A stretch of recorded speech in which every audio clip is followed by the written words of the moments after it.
Good afternoon, everyone. Welcome back for Season 2, Week 3, Game 1 of Equinox. I'm here today joined by Rido. Hello, I'm Rido, head coach of CBA. It is indeed Rido. So, I've got good news and bad news. You want to take a guess? At all? Like a guess? Nope. Alright, well, good news is we're back for another week. Bad news, it's me and Rido. Like, it is what it is.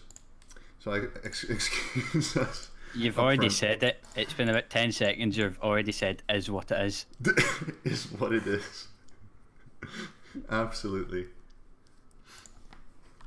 So, we're going to be getting into Champion Select here in a second. It's ELG and Fuzzy. Do you have any predictions for what's going to be banned or picked here in particular? I'm not too sure on the bunch of picks. However, from what I've seen, Fuzzy really likes to play through the bot lane. And the other carry Z usually plays a lot of control mages, sometimes like rarely assassins. But it's mostly just like a lot of pressure into the bot lane and hope they can carry off of that. Definitely true. From what I've seen from them, they're definitely fans of the Pike and a bit of off-meta bot lane. I've seen the likes of Irelia, Syndra come out, and the Pike scattered across the map. As far as I know, they have a different jungle now, Shafty, rather than Yosh or Suikaderi from before. Let's see how that impacts the map. They're also using an emergency substitution on the side of Fuzzy, so the first 3 bans are forfeit, but they've agreed to ban, I think, Kiana, Amumu, and Shaco to make it speed up a bit. And of course, the Sivir coming out as a ban. I know Chelsea is a bit of an enthusiast, but choosing to ban it out. Personally, the Sivir's just really obnoxious currently. Probably the strongest. Actually, I'm not too sure about the Yumi and Sivir ban. Usually you see these two paired together. Still, the Sivir ban's really good. Yumi's really strong as well. But I really like his Lux first pick. It's really versatile right now. Mid lane and most of the support with Aftershock. Otherwise, seems okay like first pick up for the side of ALG. Definitely Lux very versatile, but I see the likes of Karma and Sejuani both open. Seems like a good power pick duo maybe for the side of Fuzzy to pick up. Yeah, I'd have to agree. It's just the raw like potential that Karma has in multiple lanes. It's really strong for running out of comp. Yeah. Oh, they better not pick the Karma here. I'm cursed for the entire day. I mean, the Karma did see a bit of change, but Irelia making sense, of course, in combination with Sejuani. It's just a really strong combo, to be honest, with the attack speed that Irelia gets. Better than these like usual bruisers because she scales more with attack speed. Absolutely. But you could also see maybe like possibly like a Camille, something in the mid lane. I'm not too sure what they play. Yeah, maybe they even could go for like the double whammy there and put the Irelia in the bot lane. I know where Cal the Turtle plays it. I haven't seen Bumblebee on it so far this season, but depending on the matchup, he might take it. And now an early Sylas pick, which I know has been more of a counter pick recently. I've heard that Sylas is actually, due to the recent patch, is actually really strong in the jungle. I'd actually really like to see that, to be honest. It would be nice to see some change up from the usual solo lane Sylas. Of course, a good ultimate to steal in the first place is the Sejuani one, countering their engage. For now, they don't really have their own engage very much, a bit of pick, but that's all. And the Karma does come through in the end. I really like the Xayah, to be honest. It should force Fuzzy into a Rakan ban, and also takes like the Xayah away from Kali if he wasn't playing there earlier. Definitely takes it away from him. I think it's decent against an Irelia if it goes into the bot lane. If she goes on you, you can definitely fight back with the root and just stacking up those feathers. But the Lux might be a bit more vulnerable even with the Aftershock. Of course, a pretty long cooldown on that, near a minute. We have to keep in mind though that Wizzy Codex, is that how we're saying it? I suppose. He, from what I've seen, he does actually play Lux mid a few times. So it's not guaranteed that the Lux will be playing the support. That's true. If the Lux does go down to the bot lane, it's something like Irelia Karma with the Sejuani flying in, because they like to play around the bot lane. That's pretty lethal for the Lux. Multiple stuns and CC stacking there. Even through the Aftershock, she's not going to survive that one. Still believe it'd be a safe like ban on the side of Fuzzy to take away Rakan, just in case that they do decide to go Lux. Or you ban Riven. I guess he didn't want to play versus Revan. I guess they know something we don't know, but Pike ban still, I mean, interesting in a way, but something like Aurelia Pike in the bottom lane can definitely be a snake in the grass, just jumping out of brushes and absolutely demolishing you. Solo Yeah, I lane definitely agree with you. Solo lane Pike, of course, seeing changes, not being favored anywhere, but either mid or top, like it's just not as good. If you think about it, with Lux, all the like resistance she has is from landing the Q for the aftershock. Or if you could get like a quick hook off into like a chain CC, she'll just die before she can get the Q and the aftershock. Absolutely, especially like if the Sejuani does go there, but seems like it's going to be Ezreal for the bottom lane instead. That's definitely giving up some pressure. Yeah, And perhaps hinting they'll be playing around mid top instead. yeah, I'm actually quite surprised by this. Ezreal does have like the possibility of hard carry, but it's not like these big crit ADCs that you can win with. I mean, after 4 items on the Xayah, you just don't match up really. It's a big power deficit for the Ezreal. And that's definitely going to be Veigar mid, so we can we can expect to see the Xayah Lux in the bottom lane actually against Ezreal. After seeing Veigar being played mid lane by, I think it was Nemesis during Rift Rivals, his solo queue play rate has gone up several percent, so people are definitely seeing the power of it. Going to be interesting if he goes with the glacial route this game, with all the slow items. I believe that is like the best option. It just near enough guarantees a cage. Admittedly, it's against Ezreal, so you're not actually going to be caging him, but it's definitely like a few threats you can get with. I do like his Zed pick, to be honest. However, we'll most likely be seeing the heavy AP build from Ezreal. Most and likely. That is a Silas jungle, which I'm quite pleased to see, actually. Definitely.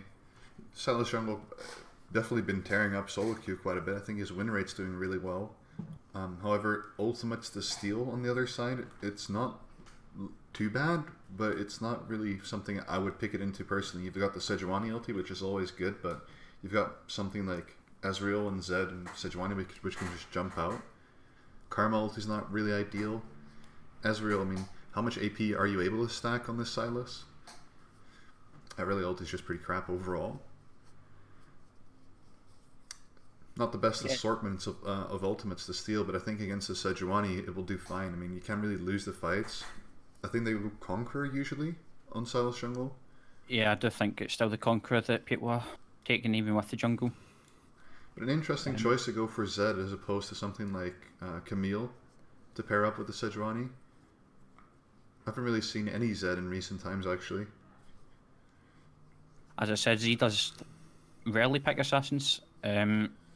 However, the thing to mention is that Xayah's ult it's not like invulnerable, so she can still be hit by the Z ult. Definitely. So she'll have to time that well to actually dodge like the shurikens and the E coming out from Zed. Well, that's going to be quite a challenge with Aurelia ultis, stuns, and Sejuani ulti coming out too to be able to save that. They don't have the most formidable front line. They have a Gnar, which tends to go 1 to 2 damage items minimum. And without his mega form is just way easy to kill. Silas doesn't particularly build tanky. And neither is the Veigar, of course, but they've got good zone control with the cage, with Lux spells, which of course are very linear. And if they can play around zones during fights and get the Gnar ultis off on valuable targets, they have a lot of damage to blow someone up. Definitely have to agree with you. Xayah's going to have a really, even with ult, she's going to have a very hard time playing this game. With how much you have to be dodging with the Sejuani out, maybe even like Zed opens up onto her, pushing the ult first. Aurelia as well, there's always like a possibility to caught out by ending. Definitely a strange one to play Xayah into. Very vulnerable. I don't think any bot lane is particularly vulnerable naturally. Like the Xayah Lux during lane phase isn't very mobile. But there's a Karma on the other side, and Ezreal, there's not really much CC to land in without the Sejuani being there with like post 6. Veigar and Zed, I mean, I haven't seen anyone play Zed in recent times, so I'm not sure how that's going to go.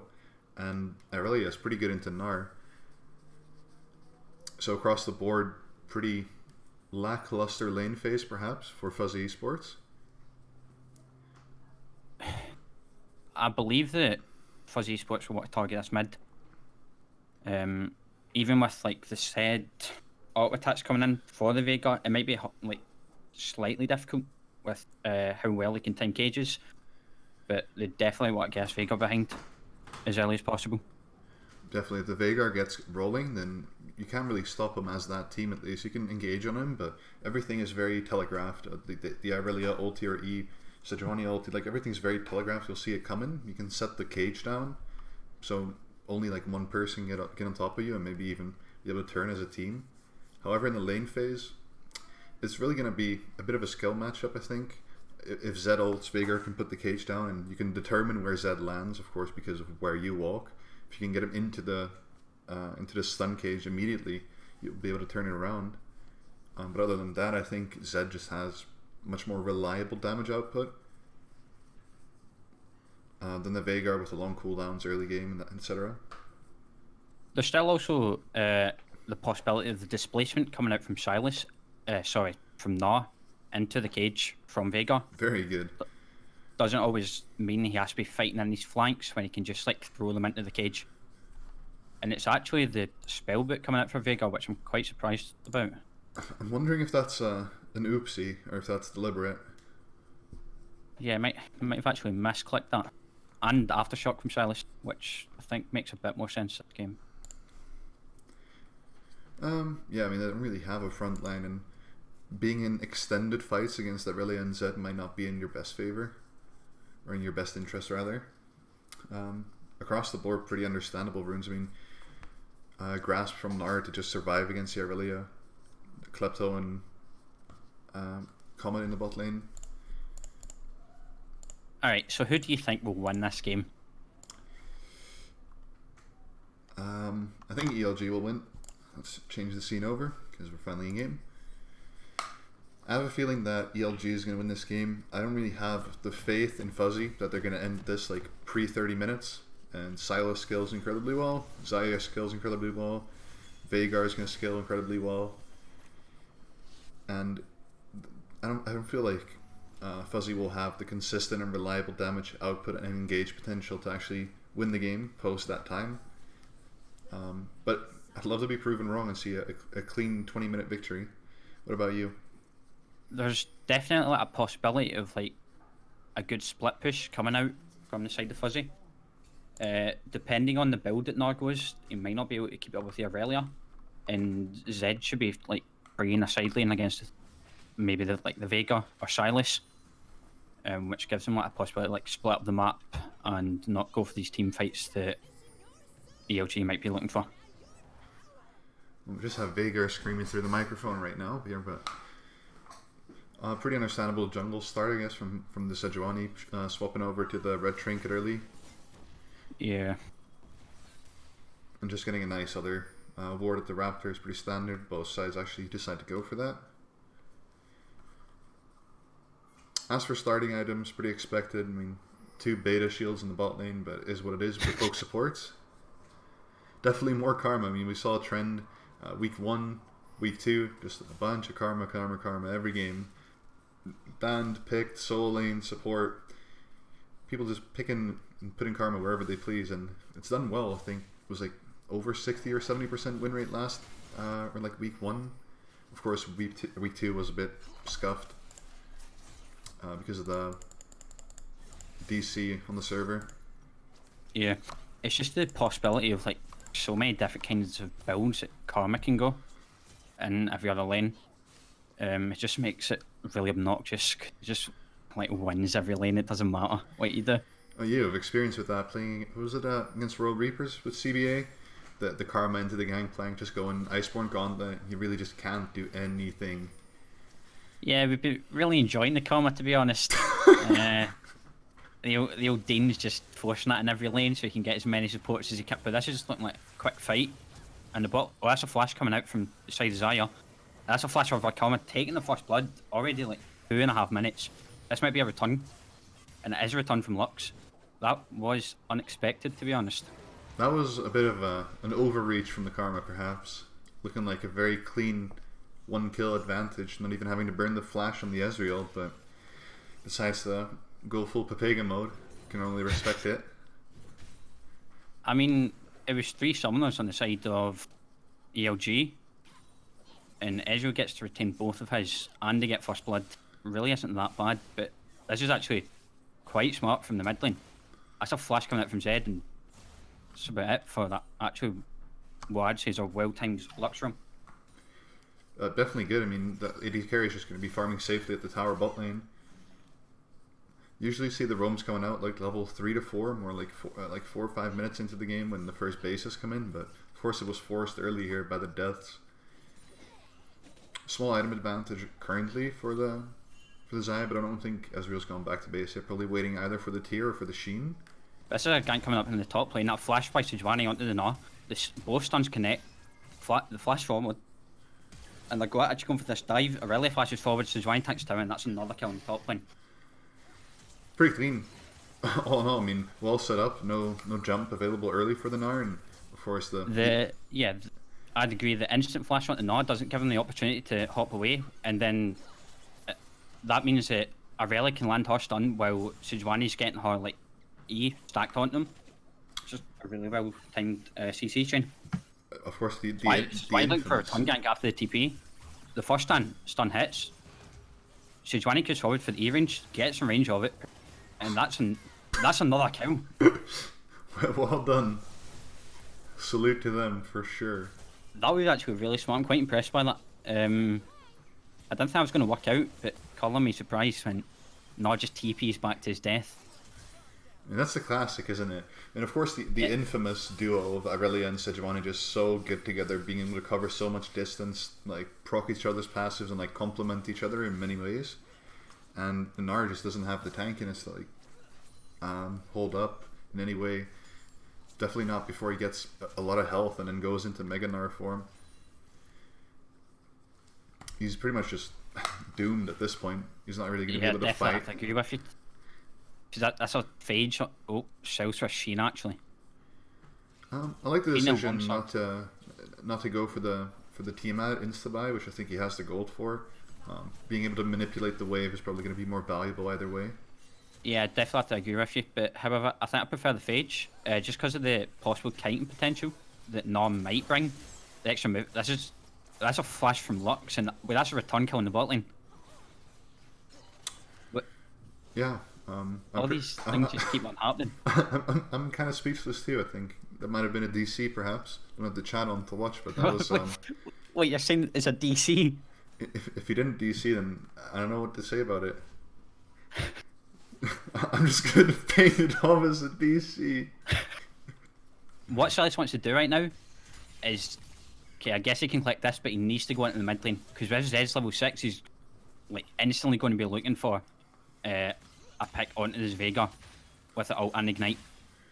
Veigar going for a pretty defensive build, of course, going for arm guard, very gold efficient, and brings a lot of safety against these AD assassins. This might be it actually. This is very poorly executed, to be honest. But he might still get it. Gets both summons, but it was just like, I think there was a bit of miscommunication, to be honest, because Zed went for the dive and Sejuani didn't. What they could have done is had Zed tank a few more autos, tower shots, and then press ER. Definitely, execution-wise, a bit under par. But they do get the exhaust out of the Veigar. It's going to take a lot of spellbook rotations before he can get that back. And Flash as well, actually. Definitely, and now he's just going to be able to, he's going to be left to his devices. And here's Silas in the bot lane. There's been a lot of action down here, to be honest. There's a lot of action, but there's a 1.4k gold lead for Fuzzy, just because of the CS. 34 on the Xayah is definitely not what you want to see. Yeah, and that's 20 on Zed as well. Of course, there is a bit of kleptomancy coming in from Ezreal. That's always going to be shaking the standings a little bit. But even without the klepto, it'd be just like 1,000 gold.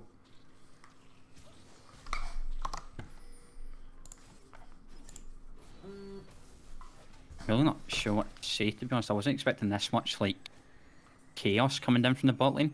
From the bot lane, not particularly. I mean, I was expecting top and mid mainly, but this bot lane has just been going full Mexican fiesta pretty much. Both sides have been overextending a little bit and giving each other a way to come back into the lane phase. Yeah, it's just so back and forth, and actually here's an engage from Noah. He doesn't miss, he misses the ult unfortunately, he doesn't get the wall. However, I think it's still going to be a solo kill. I really out's come down, but I don't think it's actually going to matter. That's a shutdown on the Noah. That's not supposed to happen, I think, at all. But Sejuani comes up, she has it already. She lands a Q. She's going to press E. And this should just be a kill in return. Everything is getting traded here. Man's on the Nasdaq grind, I think. Right, what you don't want to see as a jungler is you go top very early. Yep. You get Nor's flash, you Yep. kill Nor in the TP, and your top laner still manages to die. I mean, you had us in the first half. I think you were going to keep it with what you don't want to see as a jungler is you go top, and you're just going to end it there. But definitely the scenario you added after makes it much worse, where you make your lane win in a winning matchup, and they lose. It's a bit of a pop-off moment, as the chat suggests, Yeah, indeed. it's definitely not something that I'm too interested in seeing, but I'm not playing the game, so what do I know? Wait, this is Ezreal, or the Ezreal misses actually. That was close, like... Just there's so much action that you can't get my head into this. Everywhere's just fighting, there's fights that I don't think should be being fought, but it just doesn't matter. I guess you really do want to end this in about 20 minutes. I mean, they have a bit of a goal Charlotte's come lead. down, he lands at E, he steals Ezreal's ult, I think Ezreal's dead here. Doesn't actually die, the Karma Shield saves him. But Zai's going in, landing feathers onto the Karma. Already pulled the E early, so it doesn't have the Blade Collar to actually come back. Unfortunately doesn't land it because of the Ezreal Lee. Vega's just going to die here. Yeah, it lands everything. Easy solo kill in the mid lane. That would have been different if it was a Rise in the mid lane, but... I mean, Rice doesn't have the shields anymore, so I'm not actually too sure. The stopwatch actually came up like half a second after he died. That's pretty sour. Zai has to flash away. Lux ignites Ezreal after he sends aggressively. And he's dead, And, I think. And he's dead. I mean, you can't fault this game for being a boring game. They're definitely trying their best to give an entertaining game for the stream. Like, here I am, first cast, and everything's just happening. There's too much to keep account of. And everyone's just dying everywhere.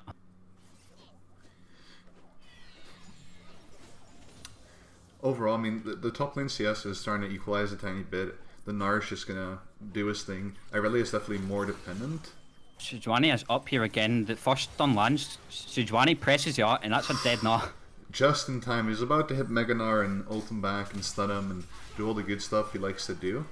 But That's an unfortunate time to ult. There was one minion left there, but I don't think it would have mattered unless Silas managed to land D. Actually, either Herald comes out, they'll probably try to take his top tower. Gnar has TP, but he's down for another 10 seconds. That is top tower going down. That's going to extend the gold lead. I mean, with first, third, and everything, the local goal to like 4k. And that's pretty nasty. A 4k gold lead at 12 minutes. But I do... They have a bit of scaling, but Fuzzy is definitely more... they need to end this game sooner than later, because they definitely lose the scaling game. But all in all, they've got the tools to. They got a bit of split push. Yeah, they definitely do lose the scaling game, but there's, even if this does go a bit later on, there is like a chance. I won't even say a chance. There's like a good opportunities for them to win, like fight with a good Sejuani out, maybe even a good Aurelia out. So it's not like they are ahead, as you say, as a 4K right now, but it doesn't. I don't think they're too worried unless it goes to about 50 minutes and Vega has a K stacks.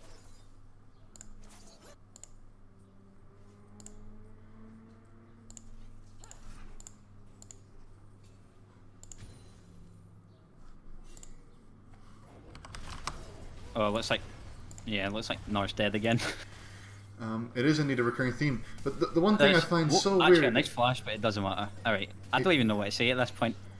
I know what to say is, I think it's very disgusting that Nar's a level up on the Aurelia. Is that true? It's absolutely true. Nari's level 10. Wait, no, there's no way. I'm not trying to like be lying to you on stream here. Not try to bamboozle me or something, but I'm not gonna lie to you. He is like, you'll see when he respawns. I have absolutely no idea how he's like keeping up an XP through this entire Mexican fiesta he's being thrown into. There's just so much going on here, and I'm just too confused to speak because Nas somehow level 10, even though he's died 5 times. That's top. Vega flashes for it, but he doesn't manage to get the kill. Oh no. The Sedge ult pretty much leashes the Raptors for the Vega too.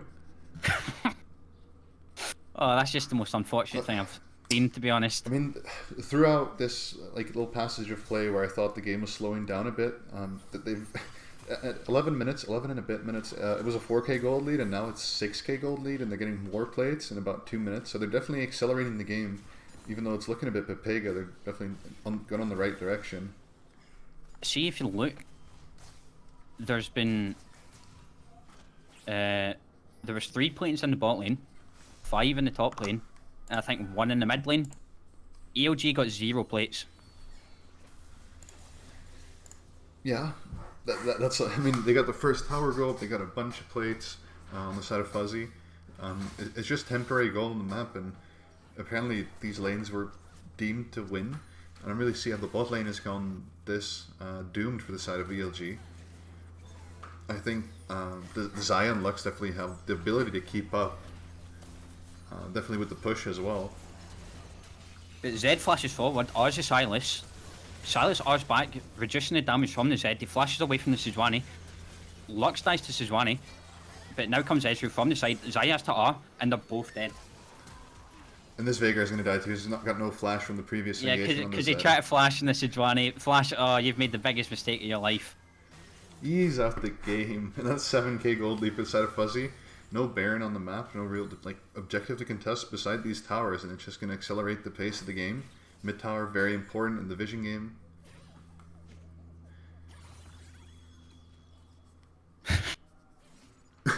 Nice copy passes in the chat. Either way, they could be controlling these fights much more. I feel if Veigar had gone the Glacial Walkman build and keep people in place for like Xayah to get a bit more space in these fights, because he keeps getting jumped on by pretty much everyone and just left to his own devices.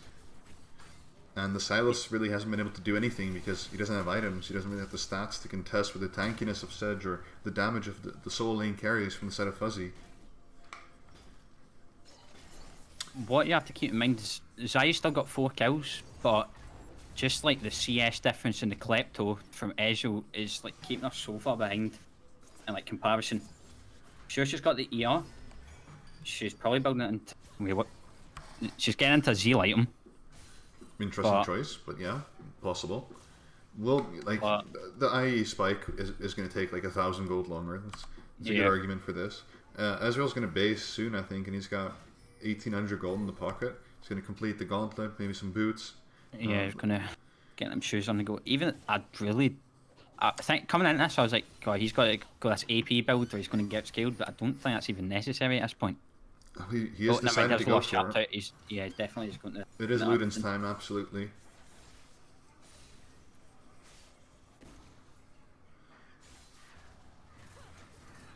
I would have preferred the Soxus, to be honest, instead of the Lost Chapter. There's not much MR right now, and there's a lot of stuff that he has to dodge, even with the E from the Ezreal. Absolutely, he has to go all kinds of ways to get out of the damage. But right now, if he gets on someone... I mean, the Lost Chapter is also nice for whenever you level up, you get a bit more mana, and just perhaps the Magic Pen would be cool, but he's not really having to run away from anything right now with that Iceborne Gauntlet specifically. He could have invested maybe even in a different AP item.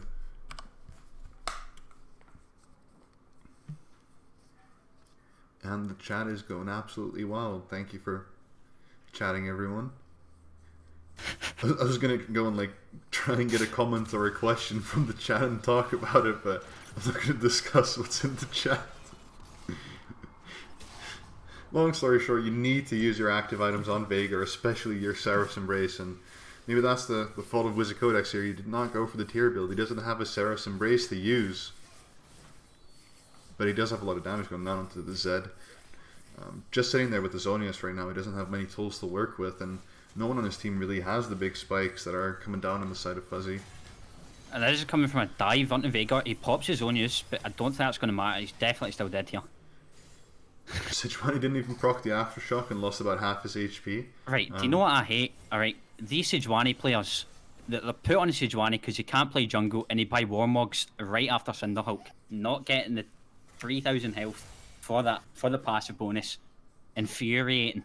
That's what I'll say. We'll schedule a therapy session with you soon to get over that. But for now, it's definitely working out, just being able to tank up the turret and do whatever the hell you want.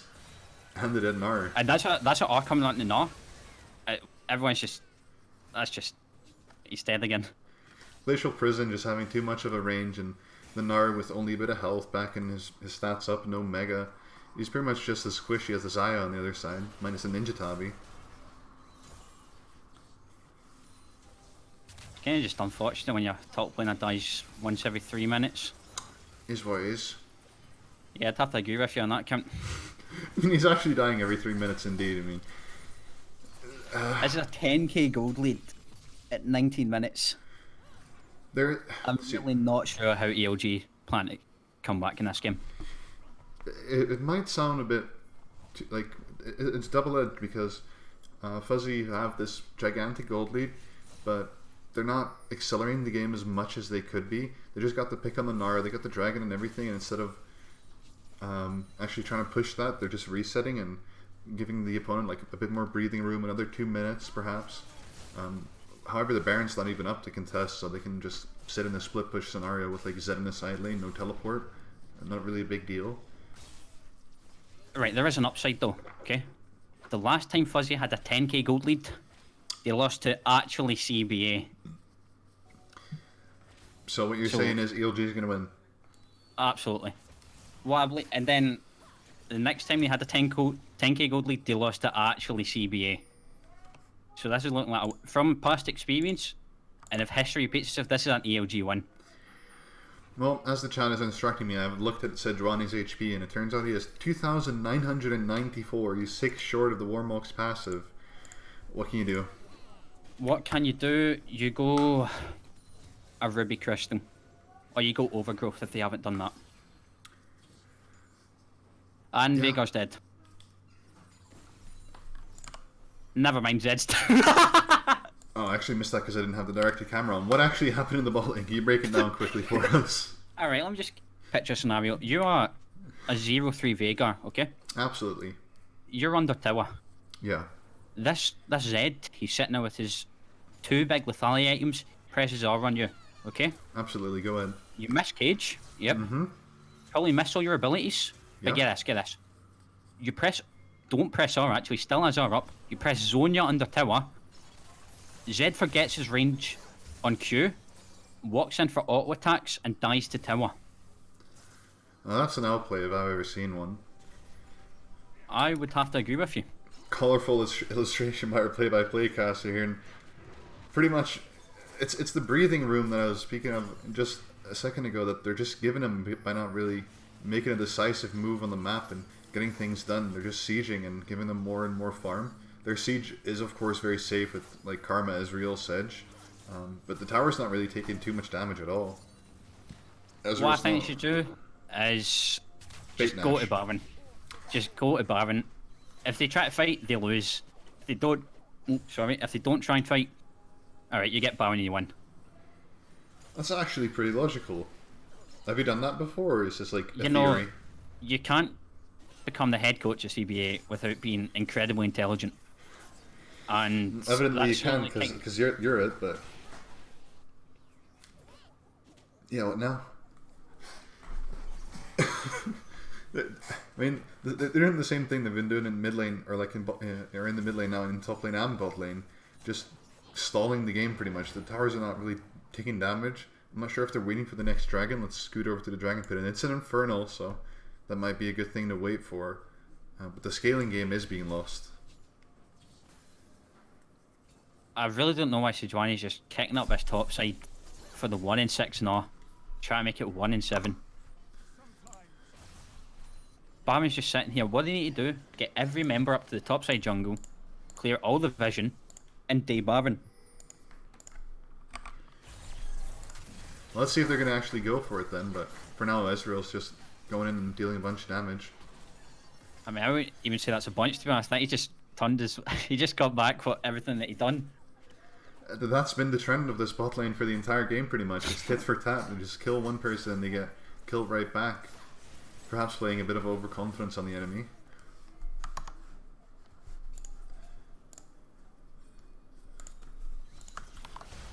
And now, what are they going for? Alright, they're going for an Infernal Drake. At least they're doing something.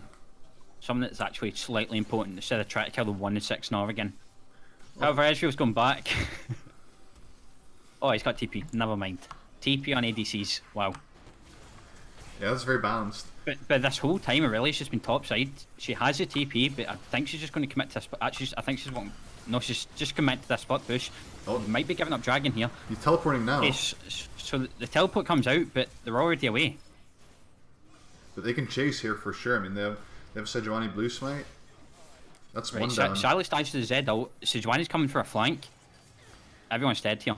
They need to time this correctly, so not one person just Sejuani misses everything, and... Oh, this is dead. That's a very good Aurelia ult, actually, and it actually leads to nothing except people dying to towers. Yep. That bot lane tower currently has more kills than the Veigar himself, actually. If it comes to an individual match MVP vote at the end, I will be voting for the bot lane tower, most certainly. And looks like Veigar is actually going for the Hextech, what is it called? The Hextech GLP, the slow item. But do you think he doesn't know that he has the book, the spell book? You would think with him selecting Ghost, he has an idea. But you never know, truthfully.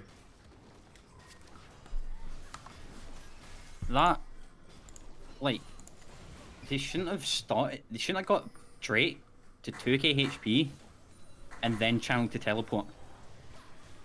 Either Aurelia just commit to the split push and you don't do Drake, or Aurelia TP's in and you fight.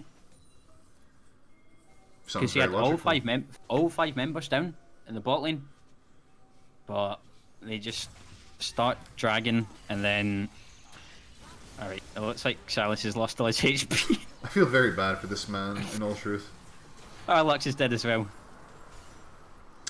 Indeed, crab emoji. Lux is dead, crab emoji, and looks like it's time for Nash, honestly. There's no way they're going to contest this. Sejuani is just going to spam the passive on the Baron because she has 2 melee members just slapping away at it, and they're not going to contest it, I suppose. This should have happened 5 minutes ago. Absolutely. They had the gold lead, they had the means, they had the resources, and they had the ability to do this 5 minutes ago, but they just chose to give ELG the Infernal. Nice guys. Yeah, they were like, you know what? You're Veigar. He's an awfully nice person, alright? He loves percentage, AD and AP, so, you know, just go ahead and take this. You know what? I think we'll die to tower as well. It'll just give you an extra kill into your pockets. But it appears that Lux is trying to take CS here or something. Stuff like kind of for helping Veigar out in the side lane. Well, Veigar currently having stacked 150 to 200 AP from the passive, now at 400 AP total. He's gone the slow item, next like GLP. Going to be interesting to see how that works out, considering he doesn't have Glacial, he's not going to leave those slow rays on the ground. And he doesn't really have all that much like raw damage. It's all kind of utility stuff. It's a bunch of mana, it's a bunch of armor, and the nice active from the Zonias. But he's not really going to be. He's not going to be that threat until he gets the likes of a Rabadon, maybe Void Staffs, and like a Merlinomicon in there. You just have to ask yourself at what point is like, what like number of AP does Veigar need to actually contribute to this game in a meaningful way? 750. 750. That's my guess. That's your guess. And what time will he get 750? Don't think I'll get that far, Chief. You know, there's can't give up on hope yet. I mean, It's only 15k. They're only done 15k. It's paired with a relatively low damage composition. I mean, Lux's damage isn't negligible, but it's nothing to write home about either. It's a 1 damage item Nara because he's been shafted. The Silas doesn't really do anything. Yeah, I guess that's something better to focus on.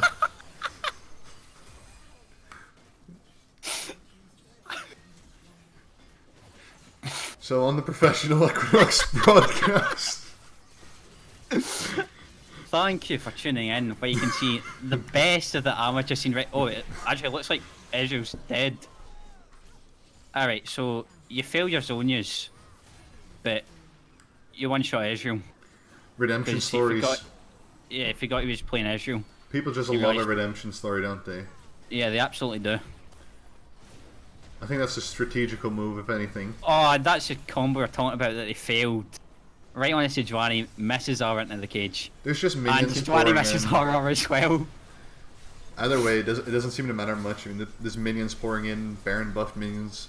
They're just going to end the game. Oh, well, they kill Sejuani. They don't. Nas had enough. He's going sickle mode. Alright, game's over. Well, I guess the prediction does reign true. Either it's 30 minutes win for Fuzzy, or it's ELG taking the win. And this time the victory for Fuzzy after... in the early game was looking like pretty shaky, honestly, but definitely rounded out pretty well. I have to agree with you. I'm glad you do. Yeah. So... There's not much to say about this game, to be honest. Except your Vega's done 5.7k damage, your Silas has done 4k damage.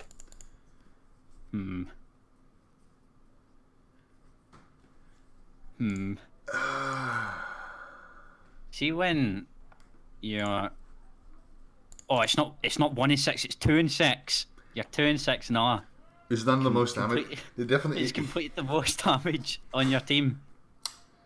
Absolutely correct. The support Lux out damaging both the Veigar and Silas by quite a margin as well. And overall, pretty unlucky game, I have to say. I think the bottom tier 2 tower out damaged Silas, to be honest. Compositionally, I'm not sure if it was the right choice, especially against the comp of Fuzzy, but they are a pretty creative team. However, we've seen very similar drafts come out from the side of Fuzzy so far. They definitely like their Ezreal, they like their Sejuani with a melee champion to proc that passive. Perhaps a lot more zone control and slightly stronger lanes, self-sufficient lanes would have done better. Overall, racking up 0 kills on the Veigar without tower damage. A pretty disappointing performance, but all around the team didn't really feel too cohesive in the game. CS numbers were down throughout the entire game. Gold League was just accruing. Yeah, you just have to sit there and ask yourself, as Veigar, what have I done? Absolutely nothing is what he's done. He failed zones, he bought the water hose when he didn't have the water hose. The super soaker. Yeah, he got like a super soaker blaster pistol for the summer, but he forgot to put the water in it. Absolutely, definitely forgetting the water. The spellbook looking like a shaky decision so far, but I don't think the loss was entirely down to him. There's more factors in there. Either way, any closing? Silas doing nothing, not dying 5 times. You're just being way too aggressive here, man. They tried. You know, right, okay, let's turn it a different note. Sejuani played extremely well. Despite the Warlock spy. Right, we can ignore that, okay? You know, nitpicking. However, alright. Top lane played very well, I would say. Very good chain CCs coming out from them. Just setting all behind. Actually, no, didn't he solo kill her? Alright, there's nothing good to talk about, to be honest. I don't want to talk about this game. Well, if we're not going to talk about it, then we're going to go to our super good commercial break. We'll be back for the next game between, let me see if I can say it correctly, Pogchimp and Nox. So we'll be Pogchimp and Nox. Absolutely, that's Pog. You get it? Pun? Yeah, I get it, I get it. Alright, let's just move on to the break. We'll be back with you soon.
Well then, we're back. Welcome everyone for week 3, game 2 of the day between Pogchimp and Nux. My name's Tom and I'm here with Tent and Ryder. Feel free to introduce yourselves.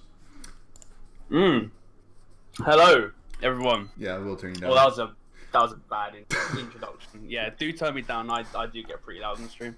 All good. But yeah. Head coach CBA Ryder.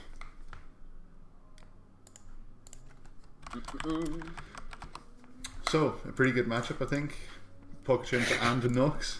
Let's see if we can keep it a bit more stable than last game. What happened last game? Do you know what? I don't want to know, actually. Never mind. We're going in Champ Select, boys. No, never mind. Wait, are we? It looks like we're not going into Champ Select. We've got cuts. Unlucky. Lobby has been deleted. Nice. Been snaked once again. Let's see if we can not get bamboozled this time. We always get banned. Oh, wait, what? Alright, we're in. We are in the pick and ban phase. Yeah. Just to make sure everyone is up to date, Nux is losing the first 3 bans because they were late because someone had to work. Personally can't relate, I'm a big neat. Can you guys relate? Work? Hopefully not. Oh. Wait, so this is just going to be a Vlad first pick? Yes. Oh, it's just a shame when Pogchamp wins, doesn't it? I don't know anything about these players apart from the boys that were in Rivals last season. So, Well, happily we've got a Laugan Ma Sojin here. As everyone, we all love Laugan Ma. We all know and love LGM. Alright, this Tent copy pass is coming into the chat. Apparently everyone loves Tent. Personally, never heard him cast, but definitely looking forward to this game. Can you give a bit of an illustration about where your fame has come from, Tent? Because we don't really have much to talk about for the first banner rotation. It's okay. Honestly, the fame really came in from me being really aut and just shouting my ass off. Honestly, but everyone apparently loved it, so everyone likes the hype that I bring to a cast play by play. And to be fair, I didn't really enjoy casting that much recently, but I gave it a go. I'll give it a go. Why not? You mean you didn't want me doing it, so you jumped in? Yeah, and I've been cucked, so there's now a 3-man cast, so unlucky. Well, absolutely not. You've not been cucked whatsoever. You're more than welcome. Thank you. Glad to be here. Glad to have you. Glad to have you. Hey, you too, man. I didn't really have a choice. It was kind of forced, but glad to have you. Glad to have you. You know, it's just awfully kind of you. Jump along, say hello, cast a few V games. That's right, man. Well, I guess to round out the first part here, there's no Vlad ban, so that's it's going to be a likely first pickup. But banning out the Zoe, not sure about the mid-champ pull for Nux is looking like this is the first time they've been on stream this split. Nico, just pretty standard ban, I know Ferrum plays it. With the Glacial Augment, it's just annoying. Jarvan, just clear-cut champion. Yeah, I don't really enjoy that, to be honest. No. You don't like a Jarvan ban? I know you like Jarvan, righto? No, I was talking about the people, this people, we'll call them, who decide to play Nico. Would you look at that? Would you look at that? It's almost as if I'm head coach of CBA. It's almost as if like you pretty much just need to force people to be late as Pogchimp so you can get Vlad and then attempt to win.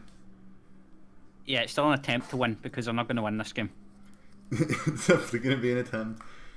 For the side of Nux right now, there's a lot of power picks up and there's the Karma Sejuani. Wait, that's not a power pick. Hell yeah, yo. That's not a power pick. Is that Coxie? Damn. The boy. Alright. Well. And Karma. I mean, Ash Karma definitely float in bot lane together. Not sure if the Karma's going there, of course, but this is going to be the classic hover.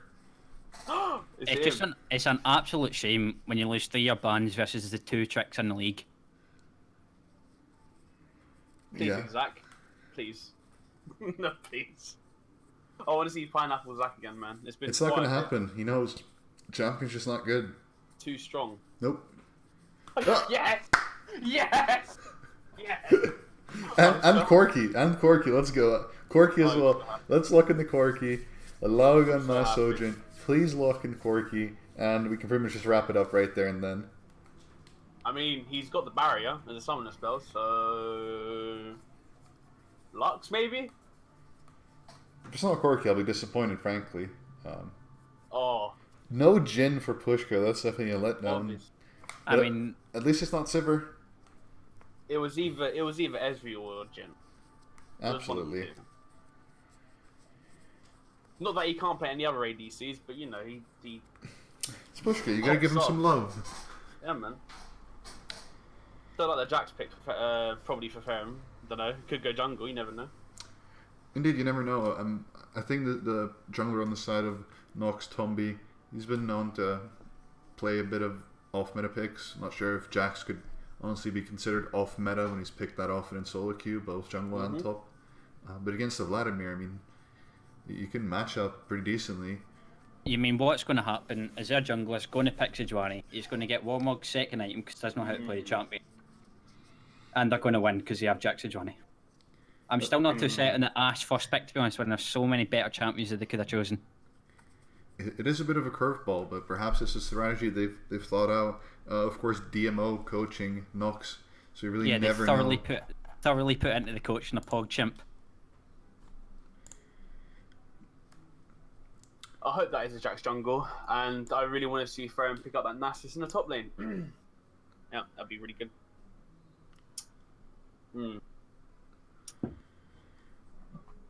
What are they banning? Hello? This is Yumi. Okay. Thank God. I hate that champion, by the way. Yeah, I mean, Ezreal Yumi, you just really can't do much against them. They're just going to sit there and be annoying. And a Yumi on a Vlad is probably more scary than most things in this game. Speeding him up, keeping him healthy. Disgusting. It is very nasty indeed. They're really just trying to take away a lot of picks that can keep Pushka safe in this lane, because I think they're just expecting him to die. But with the Ezreal, it should be fine, I guess, against Ashe, unless he like wastes his... What they'll probably try to do is get like Karma Root onto him, force out the E, and then use the Ashe out on him. Oh, well, we'll see what happens. And there's definitely room for aggressive play from the Ezreal depending on the support pick. But overall... I don't want to see this again. What? Yeah, so to give you a bit of backstory, Tent, because I'm not sure if you watched last game on stream. I'm assuming I watched you didn't. the end half of it. Yes, we've witnessed the Veigar, which that's pretty much all I'm going to say about it because I really don't want to talk about it. We saw a Veigar. We're going to see him here again. Let's see if the Glacial Augment build comes out this time. It would make sense. There's a lot of slows on that side already. They can play around the zones, keep a lot of space for the Ashe. Ashe, of course, a bit longer range ADC than you'd maybe look to get out of a regular AD carry. I think it's 600 or 625 range. Definitely able to get the spacing down. But with Thresh, room for some aggressive play in the bottom lane. Definitely with the Zac coming in too, locking people down. There's still a possibility of a Corki pick. Still a possibility. Well, I wouldn't mind it. To be okay. Yeah, I wouldn't necessarily mind it, but it does overload the composition with magic damage in a way. Yes. 100%. And with the possibility of a Jax jungle and the Veigar most likely hitting mid lane, going up against a Mundo with like 6 magic resist items, looks pretty scary. There's still some good picks open here, and it's actually going to be Karma top Karma top. It's Karma top. Alright, he's had to barf. I'm not happy. I'm not happy. Mordekaiser making it through the entire pick and ban phase actually without being touched. Damn. While I did think there was some room for aggressive play initially in the bot lane with like Ashe Karma against Ezreal Thresh, definitely looking very Nautilus Ashe favored here in this lane. Way Zac more damage. What is that? Zac mid? Oh, damn. That'd be a real curveball. Oh, I wish. Sojin playing that Zac mid would be poggers in chat. Oh, it looks like it's actually Artie mid with Vladimir and Sojin top. That makes sense. I mean, it's a good reason why they got Sojin on the team. As far as I know, he prefers playing top lane. But of course, the versatility in the roles is nice.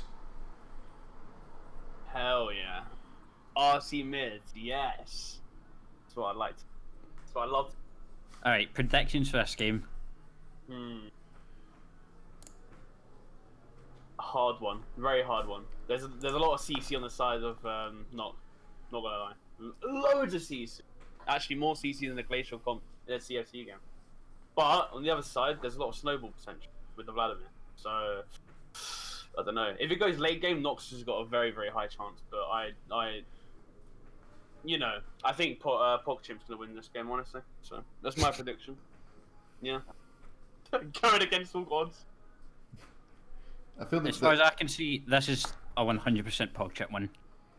I see no other way for Nox to win because Artie has his Vlad. You make a very solid argument, actually, and I know Sojin's been playing more than just a wee bit of Aatrox. Definitely been going all out on that champion. Panis on the signature Zac, not as good with the Kidnap ulti as it was before, but signature champion. However, if it goes past 30 minutes and it's not like a 15k gold deficit, the side of Nox is just looking really scary with the Ashe, Veigar, Jax.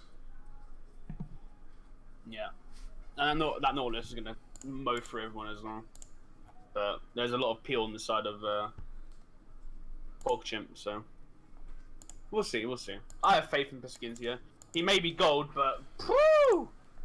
He's a Kingslayer, so He's absolutely a Kingslayer. he's absolutely No one's ever going to be able to take that one away from him. no. But maybe Nox can take the win away from him this day.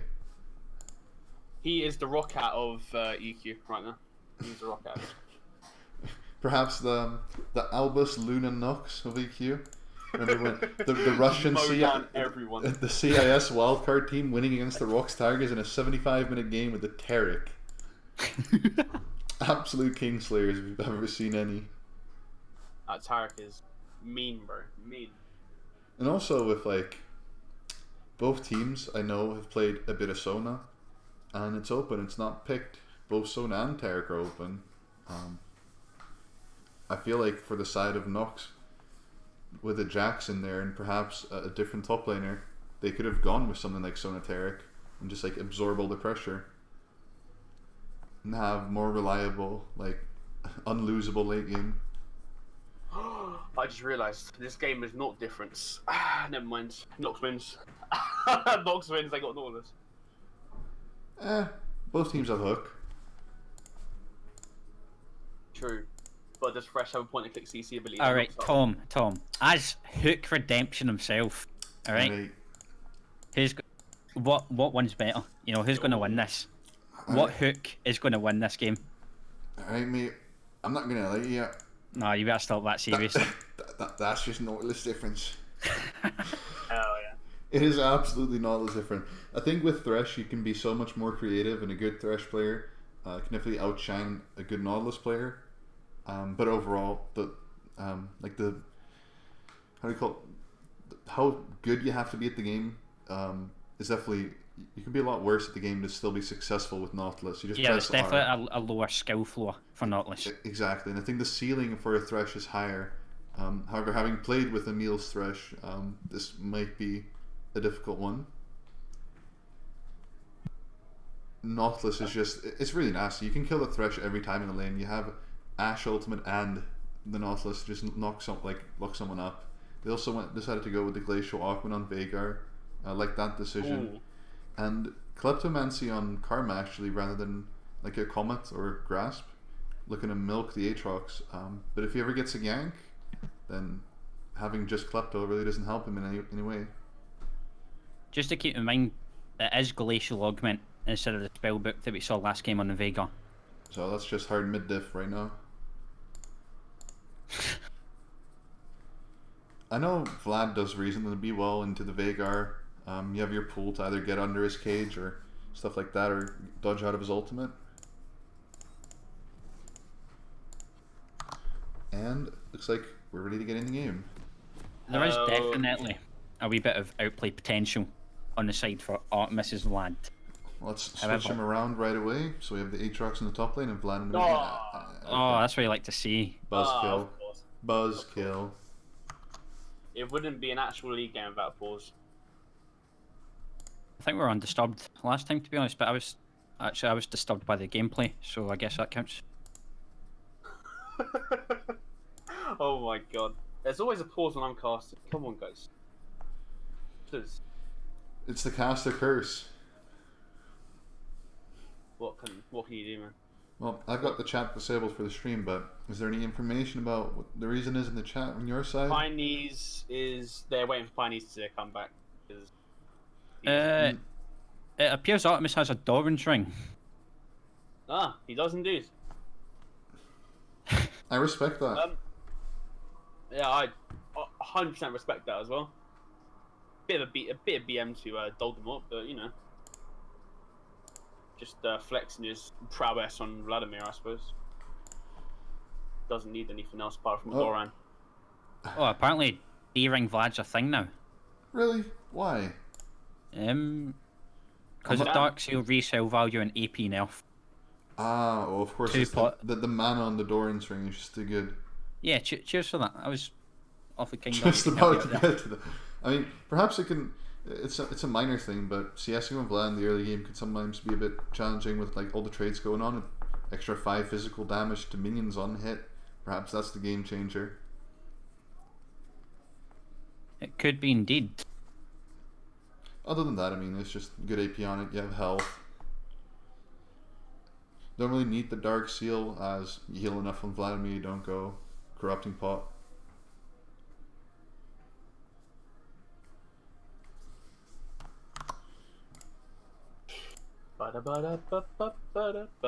Doesn't need D-Shield versus Vega. Yeah, that actually makes a lot of sense. Now when I rack my brain into it, it appears that Artemis is the smartest Vladimir player in EOS at least. He's definitely gone big brain on this one. Head coach of CBA being out-thunk.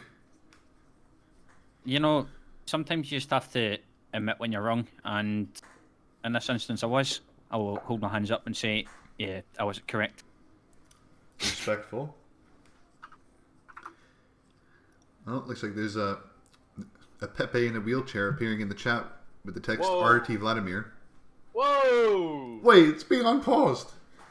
Hell yeah. Right, Let's get back into this game then. He's just sold the Doran's ring. Yeah, he sold the Doran's ring. I give him all this prayer. Oh, you're so smart. And he goes right into Dark Seal. Yeah, and that's the last time I read anything from the chat today.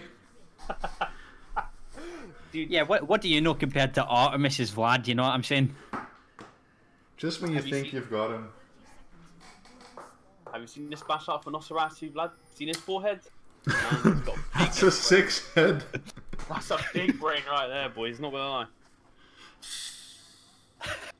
Oh man. Okay. So generic style, I suppose, from both teams. Just covering the entrances for the jungle. Don't wanna get an invade. I was hoping for a 5-man one. There is definitely the possibility of invade with the 2 hooking champions on each side. But I think Both teams not having it. both teams actually have a pretty good level 1, to be honest, with the Aatrox Qs. I guess the Ezreal Klepto stacks you can get off. Yeah, Karma empowered Q coming in, and perhaps Jax spinning his pull around and don't know, wee windmill. Absolutely. Fresh and it's actually Comet on the Ashe for the poke and lane.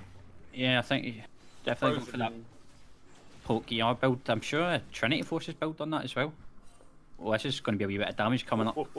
There's a fight already in the top lane. Alright, I mean, he just completely missed his Q. Alright, whatever, that's a wee bit of damage at least. Hey, he's flexing on him, man. Yeah, but it might matter in the long run. Damn. But Jack's going for an instant invade. This man's got it good. He's getting in there. Done. And for now, it looks like he's getting away with it. Pine's just doing his trademark full clear on the bot side of the jungle, and the blue buff's going to be stolen away. And probably not an opportunity to do vertical jungling at all. He's not even caught on to it yet. His bot lane's being pushed in. He's just taking everything. One absolute madman. You must be well acquainted with the, the Pine's pineapple full clear. How did that work out?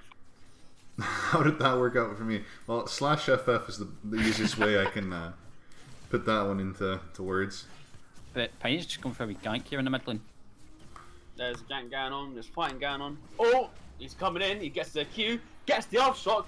Procs. Here comes Jax coming in right now. Oh no, what's going on? The stun comes out. Campani's get away. Get a flash with the Jax. Gonna get stunned. He's got the passive to keep him safe.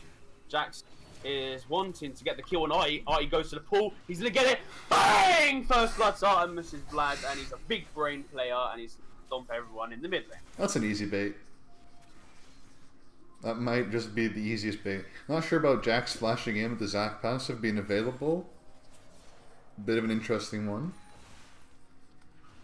Maybe he hasn't played against Vlad. I mean, Zac for a long time. Would be Artemis understandable. has got double bust though, and now he's just gonna walk every single time on Veigar until Veigar gets a tier or, you know, an item to counter the pushing potential of a Vladimir. If you look though, however, Jax is down 5 CS, but Piney's done actually pick an assist on that Jax. Flashed away after the stun, but didn't manage to press W or something for a wee bit of extra damage for an assist. Jax has more potential gold on his side of the map, with his camp still up, but he's still going to be behind for a bit, and you really don't want to be that as Jax against Zac. Sojin has procced his Conqueror, but unfortunately going to get rooted by Ferum's W, and Ferum is going to get away. Jax is waiting in the top side brush of mid lane. He's going to go in. Artie is playing towards bot side, so he can get away pretty easily. But he wants to fight 2v1 for the stream. He's showboating. Going to get out of stun. He's going to back away. A lot of action in the early game, lads. What do you reckon? I mean, yeah, I'd agree, to be honest. Definitely a lot of action, but just an unlucky play on the side of this Jax. He had a really big brain start, taking away a 3 buff start against the Zac, because it's a very expected full clear. Just pushing his luck in the mid lane and losing his buffs, losing his advantage. I think it's just a lot of unnecessary. Nah, Ferum gets away. Nah, no problem. Unnecessary aggression from the side of the Jax. You have the possibility to be slightly aggressive. Oh, he's gonna dive. Oh, Ferum with the flash! Oh my god, the outplay, but he's gonna get the trade back right there on top lane. Very well played by both players in top lane, and you know, the 1v1, it always happens. You gotta respect it. I mean, really good trade for the side of Sojin, because Ferum loses a lot of XP on this one. It's like pretty much 2.5 waves or something if you just died under the tower. With the flash down on Ferrum, there's a high chance that Pioneers can go into the top lane with the immobile Karma. Can just kill her really quickly with the added CC from the Aatrox. I don't know if Stream saw that, but there was a Veigar flash that Zac Pioneers came to gank mid lane. Nope, wasn't on the stream, but we'll ping it out for sure. No problem. Ignite is up in 19 seconds for RC, so we'll see. He's got the level 6, so we'll see if he wants to engage onto Veigar before he reaches level 6. Or we do see an engage in bot lane, but it's going to be cancelled out by the Lantern, and Hook does not catch it on the peak. No, it's Hook difference. The lollipopping is unreal in this game, boys. I think Vlad does have a bit of kill pressure on the Veigar if Veigar doesn't have any defensive summoners or items. And with the Ignite coming in there too, empowered Q, that kind of stuff, really adds up quickly. Yeah. And we saw I'm pretty sure they saw Veigar flash, so they do know that he hasn't got a flash up, so I'm pretty sure Pioneer's going to be playing towards mid lane. Either mid or top is possible for him right now, so he's got pick of the litter, but he's doing Krugs, as Pioneers usually does. Yes. Listen, if you don't take Krugs as a jungler, you are trolling. Yeah. Absolutely. Yeah, but if you're playing with Tom, then he's going to be the one trolling. Yeah. That's FF diff. It's a game over. Pioneers should really be looking for a bit of aggression here, because he's down the camps. He's down about 3 camps right now on the Jax, which is going to happen because of the slow clear speed. But he should really be trying to look for a quick engage on these Flashes members in the top and mid side. I don't know if they noticed the Jackson top side on the red side, but we do see the Drake being taken by the Fresh and the Zac. Oh, and Ezreal's come to help as well.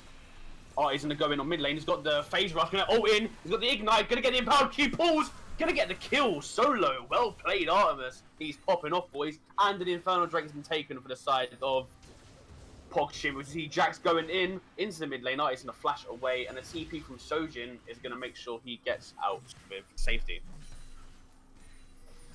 I guess that's what you get for being a responsible human being and going to work. You don't get a ban artist, lad. There you go. There you go. You have to like weigh up the consequences of your actions, and I think really be kicking himself for trying to earn a wee bit of currency on their side. Yeah, may have secured the bag, but also secured a loss because of already Mrs. Vladimir being enabled. He's actually skipped all the cooldown reduction. He's just gone for needlessly large rot and a mid-guys. That's the kind of build you want to be seen, to be honest. You know, he's got the confidence, and his very difficult Vlad plays. He just went straight from edge ice.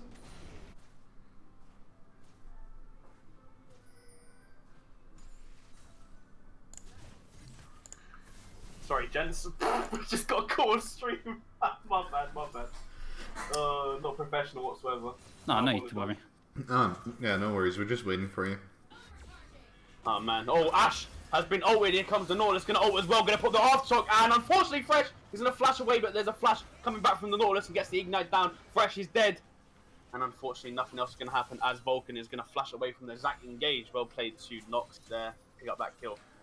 Nox actually up quite a bit of gold, despite all the action that's been happening, because the bot lane CS is a bit lackluster. Not much Klepto being stacked by the Ezreal. So despite the gold deficit and the Dragon deficit, they still have a good enough position in this game to get where they need to be. But if you look at how much Nox had to use just to kill like the Thresh, really, it's not like the worst outcome in the world for the side of Pogchimp. All good. I mean, if Pogchimp can keep the gold deficit like this, they'll profit.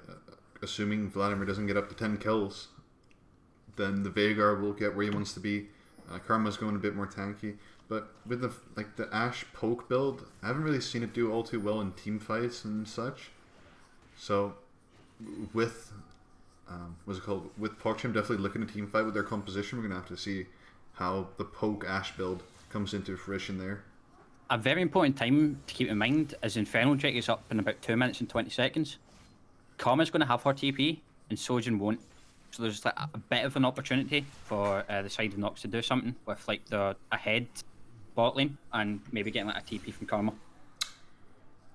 Trading a teleport or like trading the Infernal Dragon for a top tower post 14 minutes would be good. I mean, not much plate money going over there. Aatrox is not really out of control either, and you've got a lot of people who want that Infernal Dragon on your team. Oh, I thought Ezreal stole the bloody blue buff there from the Jax. No. That would have been good. That would have been amazing. Play of the week by Pushka. Oh, Zac is coming in from the top side and found flash into the Zac engage, but unfortunately he's got his stopwatch to save his life. And that would have been great. Yeah. That's not what we want to see. Not at all. But does get out alive, so could be worse. Absolutely. There's pings coming in for the mid lane, so I assume there's going to be a gank mid lane. But if we look at the bot lane right now, both the ults for Nox has been used, and unfortunately Fresh is going to get his head caved in once again. As we do see a fight engaging in mid, Zac is not going to do anything because there's going to be a lot of fighting going on, and there's a flash coming in from the Jax. Can I get away? Pineapple saves his life with an inch pair. Right there, you just see how impressive the Vladimir is into the Veigar. Dodged R, which would 100% kill him, and managed to get away from the Jax even after the flash follow.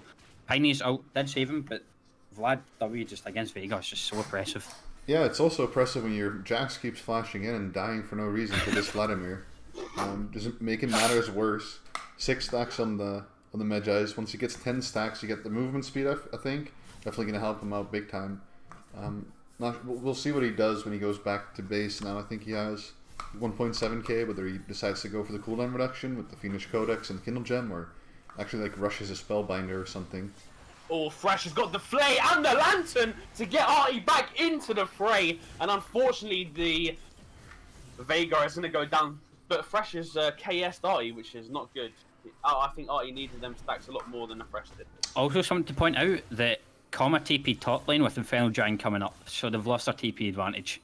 Oh dear. And Sojin is actually going to be up in about a minute, I think, from the way the Summer Spell is looking on the screen right now. Yeah.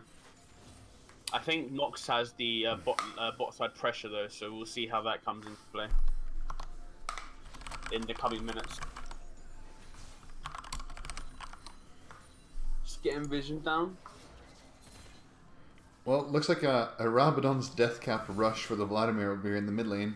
Not sure if this is the new meta rather than Doran's ring. But cooldown reduction being left at home, just going for that hard damage.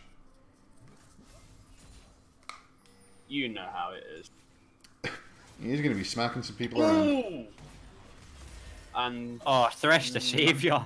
yeah, he just body blocked that. He was like, nah, stand behind me. He's not Braum, but he is fresh, so. That's a huge cooldown coming down from the side of Nox, with Infernal Jet coming up as well.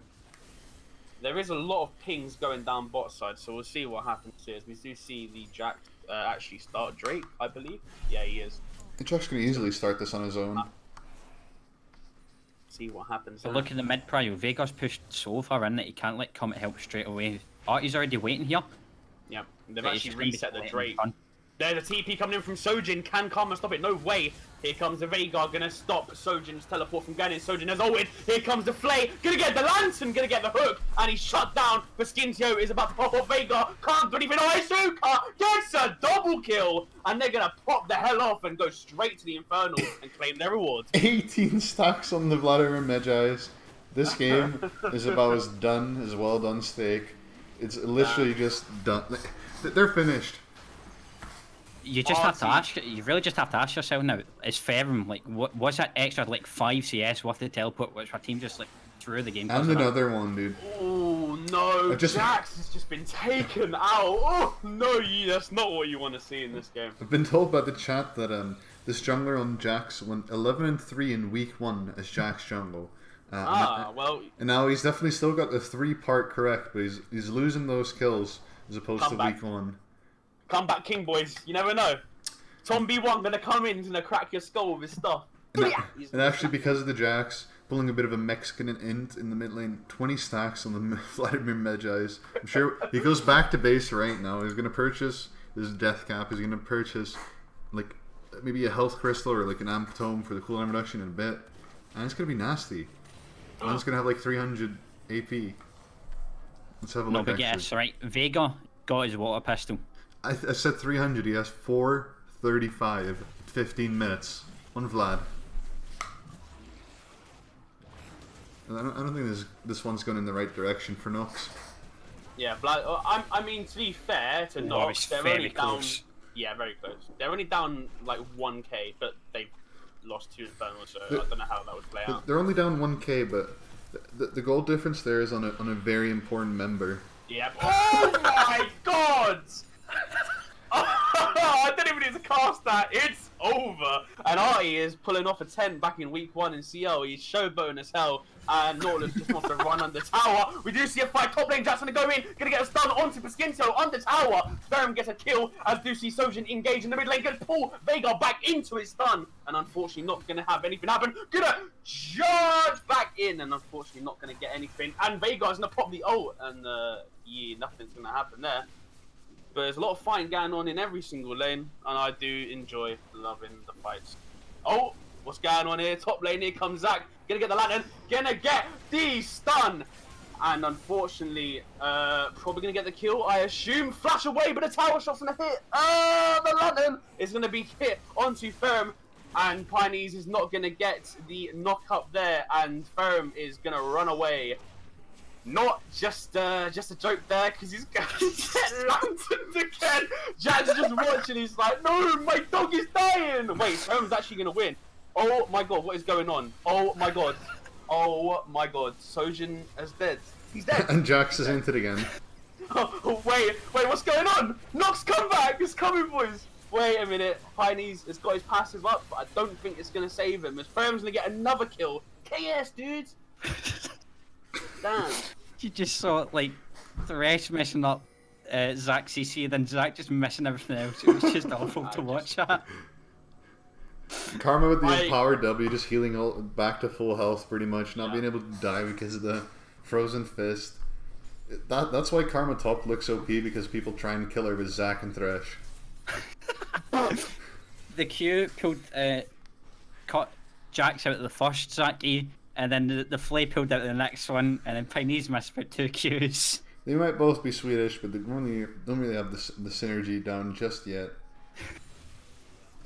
But I think 25 stacks on the 4 stacks on the Vladimir. Going for a Spellbinder.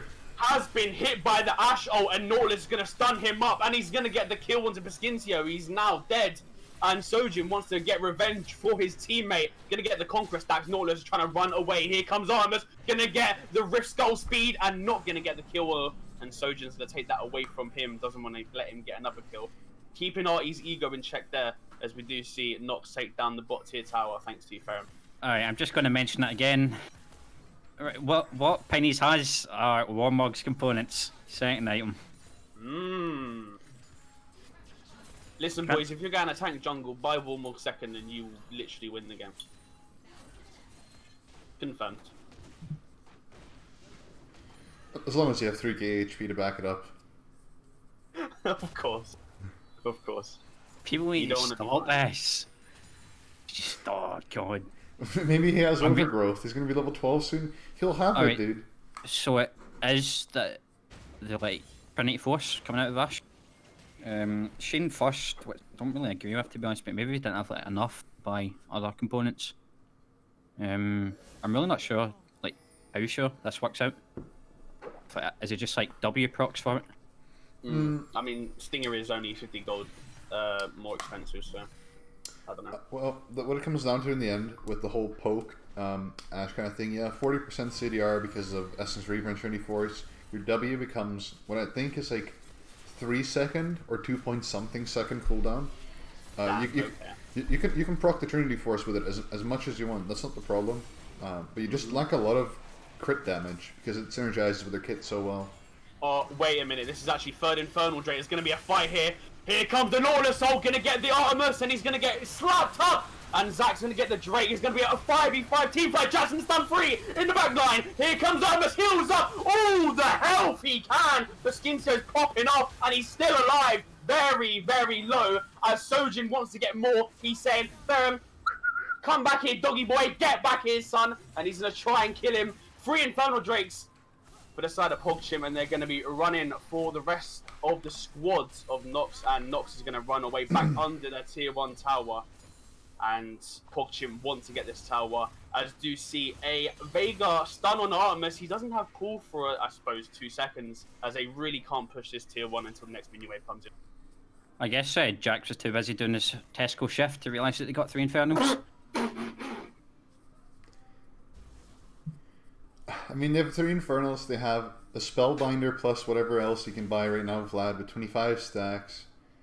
I feel bad for every single carry on the side of Nox because they're going to die a lot. Yeah. And again, the gold lead is still very close because of some CS deficit in the bot lane, for example. And in the jungle for Nox, but the gold lead doesn't really mean all that much when you have a Vladimir with this much power, 3 Infernal Drakes backing him up, the Zac to engage and keep people locked down. Yeah, I don't know what that Zac was. I mean, not Zac. I mean, I don't know what that Jax was doing. Just trying to get the blue buff away from Chinese. Didn't work out. Yeah, I think he's just a wee bit tilted, to be honest. Just a tad. Just a tad. Yeah, just a wee small bit. Just a touch. Yeah, there's no. Alright, so big question, does Zac have 3k HP? He does. He does. There you go. Round of applause. Round of applause. He's got the 3k HP, sitting with the Warmogs. And it doesn't seem like anyone's actually going to kill him, to be honest. Yeah, he's a big green boy.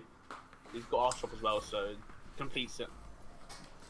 Just needed the green jungle item.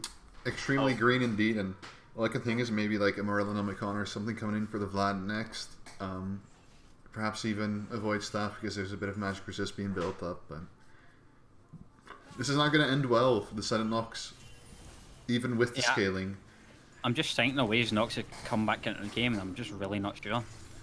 I think they're going to. I think Artie's going to have like, you know, maybe looking at a different monitor, he gets hit by an Ash arrow and a bit of CC. Even then, like, has to be done absolutely perfectly. If you take the Vlad out of the equation, Nox definitely wins the fight. But getting the Vlad out of the equation with all the safety he has. Whoa! Pioneers wants to engage on the back line. Can they do anything? They can. Nautilus is going to Naught. And unfortunately, Nautilus is going to be dead. He's going to have everything that he just did backfired. And yeah. I think Vega was full HP, then got hit by Vladar, and now he's at HP. And Pioneers wants to get double. He's going to get the knock up. He's going to get 2. And no one can follow up, really. Here comes Armus. Going to get a shutdown double kill. And he's going to absolutely explode in everyone's faces as Ferrum wants to get the kill onto Sojin. Can he do it? Yes, he probably can. Ferrum? No comment. Unlucky. Better on next time. Well played, Sojin, though. That was bloody poggers. He's got the tank common build. There's no like AP except that Phoenix Codex. He's just not going to be like able to get through the truck sustain, and especially when he pop Conqueror. That is unfortunate. Now there's 3 members of Nox. Jax, Baron's up, bud. All right. Well, that's a free Baron towards the side of Pogchimp, and probably going to be the game. If I'm going to be completely honest with you, lads. That's some rough rage splitting by the side of Jax. I would like to know what's going on in the comms of Nox right now. Probably not pretty. Probably honestly. Something along the lines of Dunuk, Dunuk, Dunuk, Dunuk, Dunuk, Dunuk, na na na. I'm gonna guess you know that one. I'm honestly speechless this game, boys. Not gonna lie. I wasn't expecting RE to get 25 stacks by 20 minutes. Or not. Well, I mean, it's Vladimir. I mean, the thing is, he's had that for a good, like... 10 minutes almost. 5 minutes, yeah, okay. Okay, he did buy it at what, like 5 minutes, I assume? Yeah, first back, he got nasally larger on the mid. He's got 850 AP at 25 minutes. Okay. Level 16. Well, here we go. Can RE 1v2? Gonna dodge the Nautilus, he's gonna get the almost legendary. The one shot onto Ash. Can't do anything. His comes a TP from Sojin. He's 1v4 this RE. Gonna go in more. Can he get the Q? He does. Gets a double kill. Gets a triple kill. And tells everyone to fuck you. And he's gonna end the game with his team. GG Pogchimp.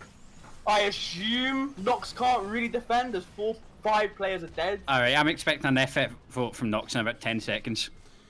Right, this game's over. Let it be. FF predictions are out. Oh, it looks like Piney's just going into the base. Let it be heard all around the world. He's had enough, he's running it down.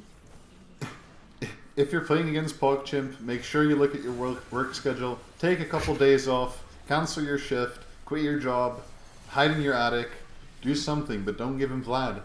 That one girl who you have a crush on, she's like, you do this shift for me. Say no, it's not worth it. It's not worth it. Giving him Vlad is just not a good idea. There you go. GG to Nox and well played to Pogchimp. Damn, that was an action-packed game. Not for Nox though, not for Nox. No. I mean, there was definitely action on the side for the side of Nox, but I don't think they really wanted it, to be honest. Yeah. There was a grey screen simulator from the side of Nox, unfortunately. But they played well. They played well. You know, considering the one, like, everyone main champion. Yeah, they tried their best. I'm sure there's lots to think about going back into the more the than board. A little over 1,000 damage per minute from the Vladimir. Damn. Well played, I suppose. Artie went 15-0. He's gonna be very happy about that performance. And as our Polish Twitter king would say, here's a quick message: stop talking shit about Vladimir. There you go. Very unfortunate. Damn. Well, I'm sorry we couldn't give you anything less exciting to cast 10th. Oh, don't worry, man. I enjoyed myself. It was great. It was definitely fun yelling about how Artemis is one-shotting literally everyone. I would have liked a more even game compared to team fighting, because then it's a bit, you know, not predictable what's going to happen. But when you see a Vladimir that's 10-0 and's got fully stacked Medjay just running down your bot lane, yeah, pretty hard to watch. I'm gonna be honest. Well, any final thoughts on the game then before we head over to a small break? We're going to see a Vega next game from CBA. There you go. Called it. He's called it. There you go. Rido has called it. It's just a shame when I can influence drafts. Lovely. Final thoughts from me is, and I'll see you guys in a bit. Very fair. We'll be going to a break. See you guys in a bit.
though.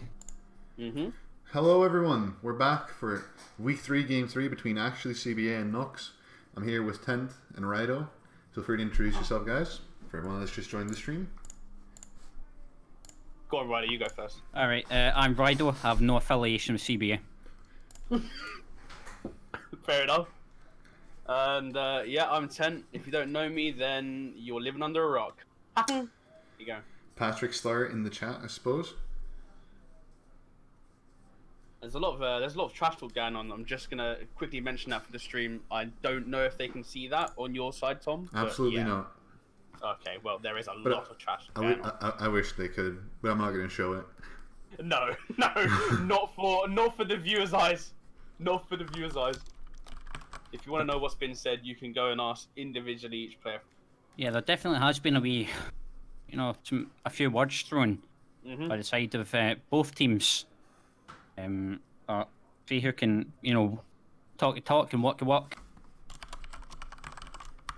Yeah, I do love when teams trash talk, and we will see which one comes out on top.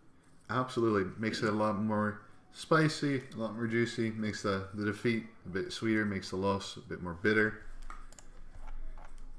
You just said the same thing twice. Yeah. Well, at least there's not any missing bans this game. Oh wait, no, is there? Or is that just for last game? No, not this game as far as I'm aware. Okay. So let's hope we see a Jax ban. Ooh, Vayne? It's been banned away from the Vayne god. It's going to be a Jax ban inside the Nox. Oh no. Oh no. It's not looking good, honestly. Karma's been banned.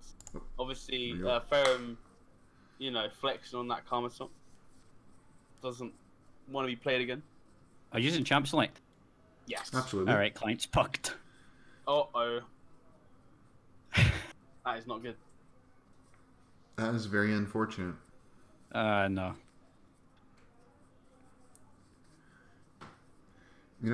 Around these parts we say, is what it is. Yeah, I'd have to agree with you, to be honest. So maybe we can make it a challenge. We just start saying what we're saying, and you try and chime in wherever you think your words are relevant, even though you have no... Oh, never mind. Here we go. Alright, I only see one ban, though. Ah, okay. Whenever you get back into the game, though, it should be fine. Which ban can you see is the question. Sever ban on this. Okay, well, the other bans are Sejuani, Karma, Zoe, and Vayne, so there you go. Okay.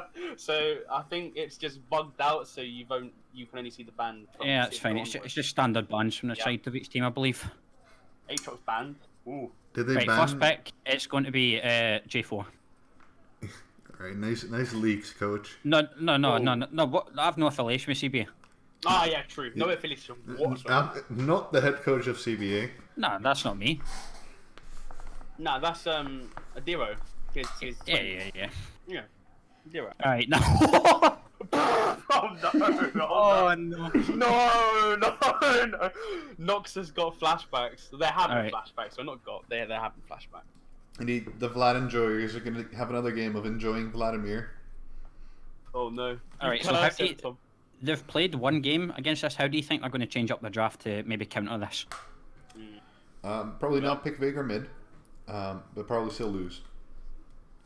I mean, Ferrum's changed. He's got Nico now instead of the Karma because, Nico didn't get banned. Ash has been picked again. Ash worked decently last game. It's just the whole other side of the map was very unfortunate. I'm very... No, they're not doing it. You can't. Please don't. Please do. Alright. As soon as they look in the ringer, suddenly head coach back on, affiliated with CBA. Sorry, I am Rido, no affiliation with CBA. Very clear. Well, Varus picked definitely more standard than if the ringer would have come in. Thresh too. It's still Yuumi open if you want to play Yuumi. I think it's good with the Vladimir and stuff there. Yuumi Varus definitely not weak either. This looks like the same pick and ban as last game, just a couple of two players have changed their champions. So, I don't know. Veigar maybe? It's just going to be very interesting to see what they actually put in this mid lane against the Vlad. We know for whatever reason they tried Vega. Oh Don't be no. mod Meg. Oh no.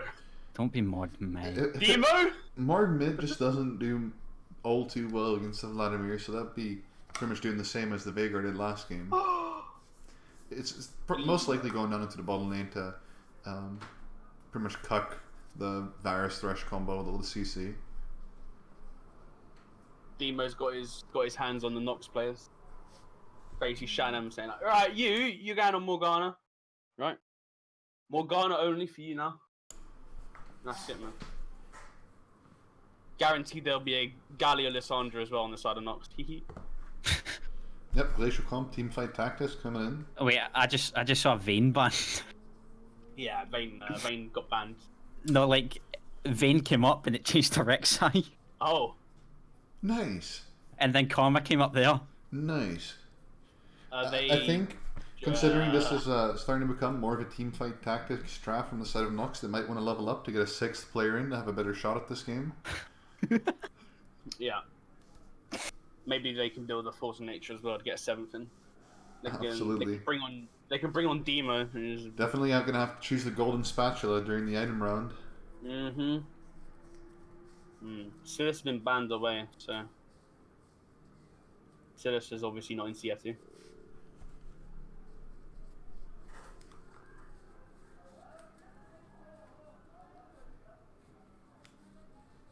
Hecarim banned. Whoa. No Jax ban from both teams? From both teams. Okay. For one side, it definitely makes sense. From the other one, not so much. Yeah, true, actually. Oh no. There's no way they do this, right? Please. Please. There's no way you just go straight back to that after that horrific game. Yeah. Oh my god. Yes! I love it. Alright, after this game, we'll come back to it and say, alright, what side should have banned Jax? Okay, yeah. I like that. Complete disregard for the DMO coaching session. Picking the Jax again. Strong mental, I guess? Yeah, I guess so. Going back to a pick that you just recently failed on, completely failed on, it just shows... Utterly failed on... No, sorry. Yeah. Oh, we're trolling. Oh, we're actually... Wait. Right, I mean, what did you say? CB is trolling, wow, what is this? Okay, I thought What are they you doing said, here? I thought you said we're trolling. No, what is this? What's this for?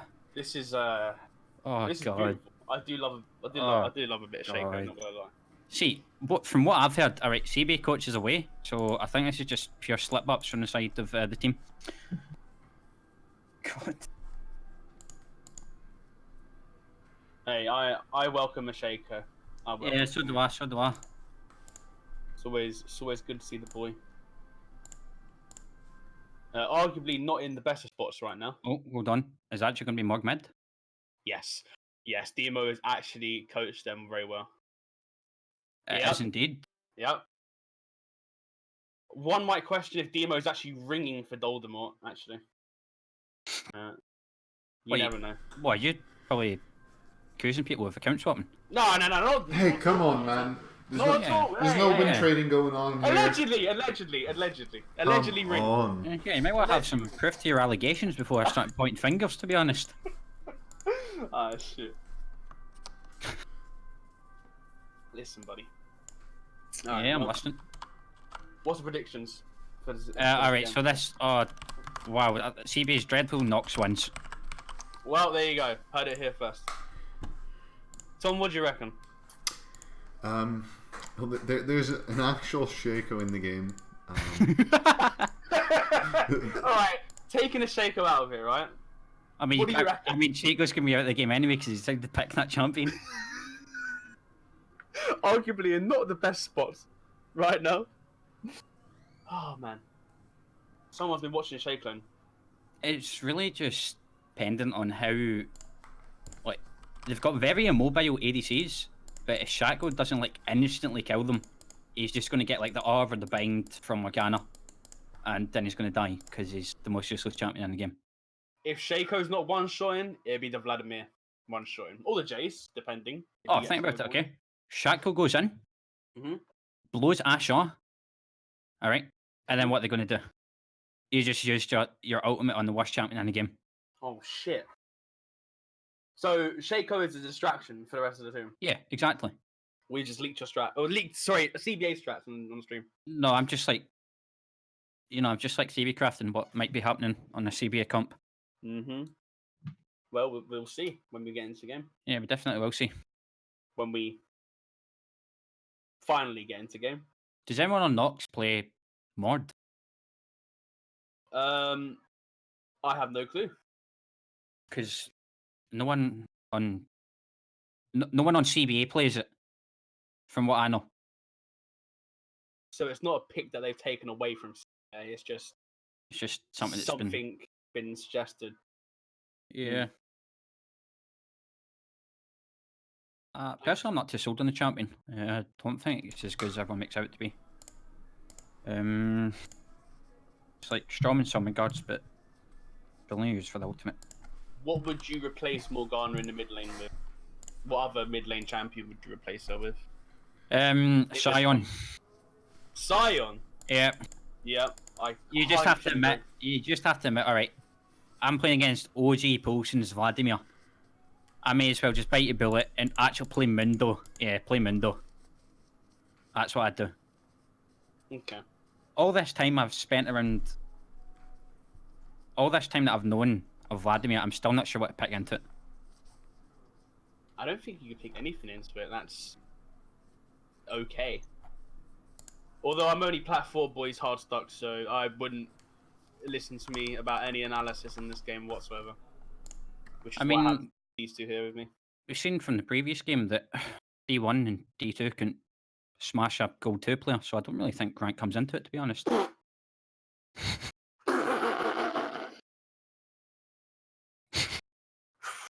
Oh my god. Oh no. Oh no. Well, we've only got 15 seconds until we get into game, so... Right, Tom, quickly, what do you think the outcome of this game will be? CBA win, have Shaco. Well, there we go. So I'm the deciding vote. I'm gonna leave everyone waiting. Actually, yeah.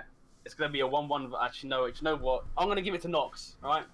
I'm gonna give it to Nox. I'm gonna give the prediction note to Nox. Oh, let's say it's 2-1 to Nox. Then. Oh, there you go. Nox are really just gonna win this, aren't they? Yeah, Nox is You guys are both just wrong. You haven't realised yet. It's Hail of Blades Shaco. Right, listen, I can't be biased though. True. Play biased? Alright, well... I'm just going to go with Nox. I think they're the better team. He's not affiliated with CBA. Rido, not affiliated with CBA. Alright, so key for casting this game. I know the joke's funnier when it's written, but is it Shaco or Shaco? I think Riot employees have said Shaco, but it doesn't really matter. I say Shaco. I say Shaco. Yeah. Shaco, it just sounds like there's a Y in it, but there's no Y. Yeah, or a K or something like that. I don't know. Yeah, but like Shaco sounds like there should be 2 C's. There's an argument. There's so many arguments, and I can't. No, right. Like, if you say Shaco, I'm not going to be like, oh, well, actually, Shaco, would you say what you want? Yeah, true. I need you to do that, because that's going to make me fume. Alright, well, do you call it Ash or Aish? Oh. Yeah. Ash? The big question. Nico or Neko? Neko, definitely, because it's a cat girl. Whoa. Alright, calm down there, Bucko. Buckaroo. Alright, it's a Glacial Augment on Morgana. Wait. That is definitely a demo suggestion. 100%. It's just... I wouldn't be surprised if I saw an arse shop on that Morgana either. I just don't like Cat Geese, to be honest. I mean, we're just waiting for the game to load in and then change the scenes, but they've gone for double glacial, so they want a lot of slow, but yet the game's going to be over so fast. It's pretty ironic. And again, I really want to see the pattern that Unknown Swede goes for on this Shackle pick. It's going to be pretty important if they can actually inflict a wee bit of pressure somewhere with the pathetic 1.25 second stealth that Shackle has at level 1. It's really personally I'll be looking into the bot lane because that is most set up for the pathetic champion that is Shackle. Well, the game is taking quite a while to load in. I'm assuming it's someone disconnected from the game because it's been at 90%. Who's got bad PC? Who's got bad PC? It's 90% for a while now, so assuming a DC. Oh, here we go. I'm a level 7 shaker myself, but I've never seen Halo Blades on him, if I'm going to be honest. So, I think Chase Shaco on that. I think that's what you're meant to do, but I really don't understand it. I used to play Shaco for like the rework, like season 5. Yep. But the champion's just dreadful. Is the game actually going to start, or are we just stuck I'm at not 0-0-0-0? sure. Yeah, it's not looking good, boys. Oh, There we are, and an immediate pause, of course. Prediction. I'm waiting for it. No, we don't do no pausing. Okay. Tissue is ready. Whoa. Question mark? I'll start new items. And he's going back to base. Running back to base. There you go. There is a wee bit of trash talk coming out, to be honest. Ooh. Is that Oh, a so dagger on Vladimir? If you want a preview, I'm sure OG Potion's streaming right now. Oh, damn. Oh, you lost. Here, there is a bit of like. There's you a know. lot of there's a lot of, well, I wouldn't say salt because I don't actually know, but it looks to me that people are it's not really trash talk, it's a lot of feelings being put into these statements, honestly. Yeah, it's not just meaningless. There's there's emotion behind this. They definitely mean it. They mean it, and it's so meant that there's a dagger on Vladimir.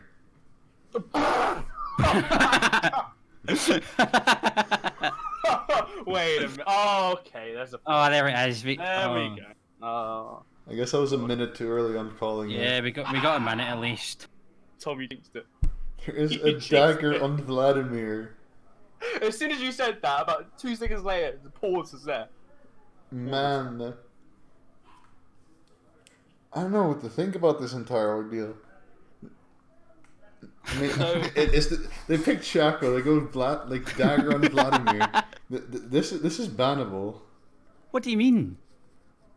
This is most certainly bannable. I'm sending a ticket. No, So- hold on a second. James, Why are you we've seen- defending them? I thought you weren't affiliated. No, Whoa. no. I think it's just like they're trying out a new strategy. I don't think that's fair for you to like stop them. Okay. Ticket perm. Yeah. Gents, we've seen Vladimir this stream go for a Doran's ring into a Dark Seal, and now we see a dagger. What do you reckon? He's out of base. That's He might just sell First it. item rapid fire. That's what, Fucking hell. I'm expecting the Wit's End to come out here. well, that's actually an intelligent purchase. To be honest with you. Yep. It's an iron component for the first time. Runan's Hurricane for that wave clear. Damn. I don't Right. really know what to say. Okay, no, right. See if you actually think about it. Morgana has black shield. Okay. Sure. Magic damage shield. Okay. Oh. He's going to be looking Okay. for harass with auto attacks. All right. How do you get more auto attacks off? Attack speed. So, or maybe it really is just TFT. I don't know. What do I know? Well. We'll find out once we get back into the game. If we do get back into the game. If we ever do get back into the game. All right. It does. We pull ourselves down to the. If we look at the bottom side of the map, it does look like Shaq was going for the red. 2 boxes on red, 2 boxes on Krugs, and move off from there into Scuttle, I think. Actually, Jungle, by the way. Yeah, I don't know timings anymore. They come at 1:30? Scuttle comes at 1:30. No, I meant the start of the caps game. Could you imagine if Skull spawned at 1:30? Damn. Right, what I think they should do, alright? Mhm. They should have a dragon spawn at the start of the game. It has 2k health, and everyone just tries to fight for it. Damn. That would literally decide the entire game. Right. Oh, alright. I've got a few ideas which I think I could, bring to some Riot employees, but they should just put walls around jungles, and both junglers can pick graves. Wow, I would be 100% happy with that, as I am a great player myself. I don't know about the walls though. I do like the invade. Flexing on the enemy jungle. So I've got the chat disabled. There might be They some are both saying ready. I don't know what the issue was. Alright, I don't want to throw any accusations about, okay? Okay. However, if, someone on Nox was watching the stream, you could see where Shaco's starting. Oh. And, just tunnel your whole team into there, messing up the invade. Oh. So, Oh, who wait. paused actually? Wait. Wait a minute. Yo. Wait. wait. no No, way, there's right? no way to You've actually do this. You've actually... No. Oh my god. We're gonna have to get some sort of, Wait, you actually done this? This is disgusting. We do see Shaco gonna get his boxes trampled on. What horrifying play from the side of Nox, not affiliated with CBA.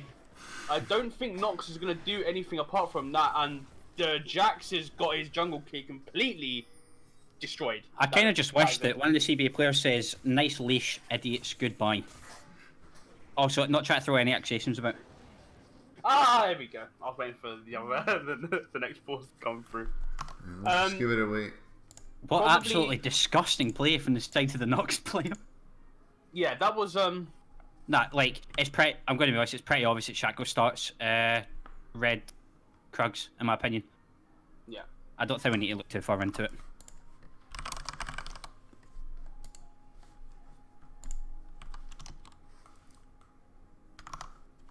But yeah. I'm not too sure what to think about that, to be honest. But if you look, sure, Shaco got the red buff, but Dean's lost his flash, and that's in a mobile Varus right there. Yeah. Oh. It seems like the Vladimir is disconnected. Just to keep you updated, Tom. And Ferrum's gone for a stopwatch in his build once again. He did that with the last game on Karma. He does love his stopwatch.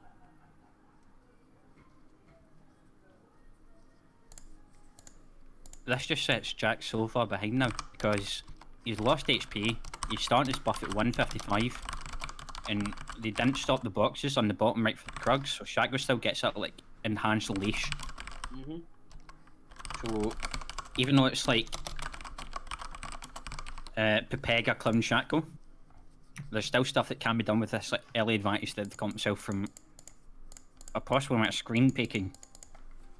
However, I'm just not entirely sure on what Shaco can do to influence this game in any way.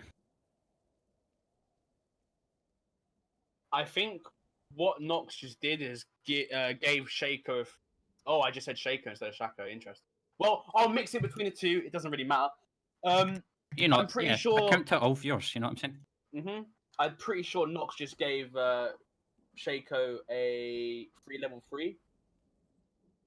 Or potentially a free early game, you never know. We'll see what Jackson do, try and make up for lost time.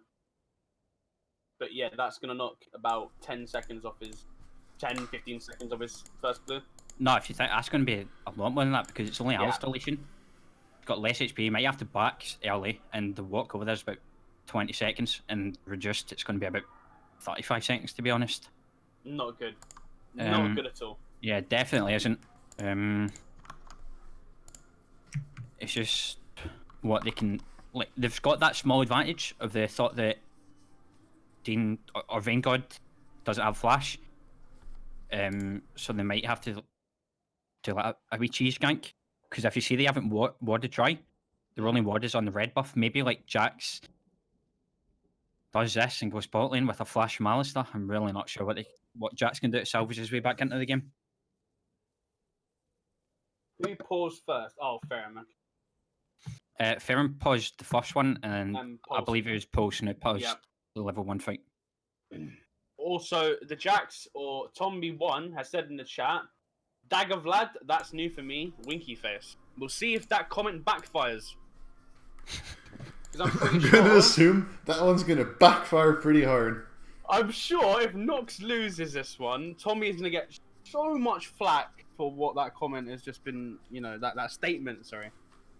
Right, see if they do lose this, if they do lose this, one of the CBA members are going to go 0-2 week. That's new for me. Whew! I love trash talk. Honestly, it brings so much flavor to the game, and you can build a storyline out of it. So there you go. You know, The from story arc.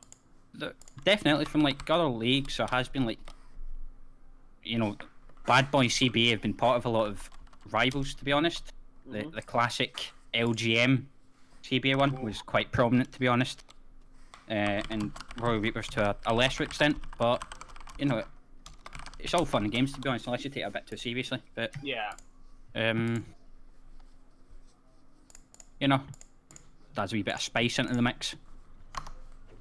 And we got back into a game, so we'll just continue where we left off, I suppose.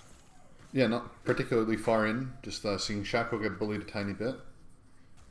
Just a tiny bit. Just a wee I just bit, noticed pal. that we've got 2 glacial augments on the side of Nox. Absolutely. Gonna be twice the hurt.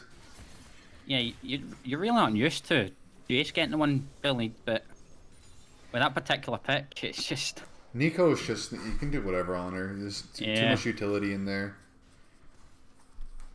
But when it comes down to a fat 1v1, then Jace just wins out. There's too much damage coming out from that kick. If we just look at Jax's health after that, we really might have to he's going to have to smite wolves and probably reset after it. He just can't stand auto. But Shag was already onto his blue buff. He is on a ward, but Jax will definitely have to back after this.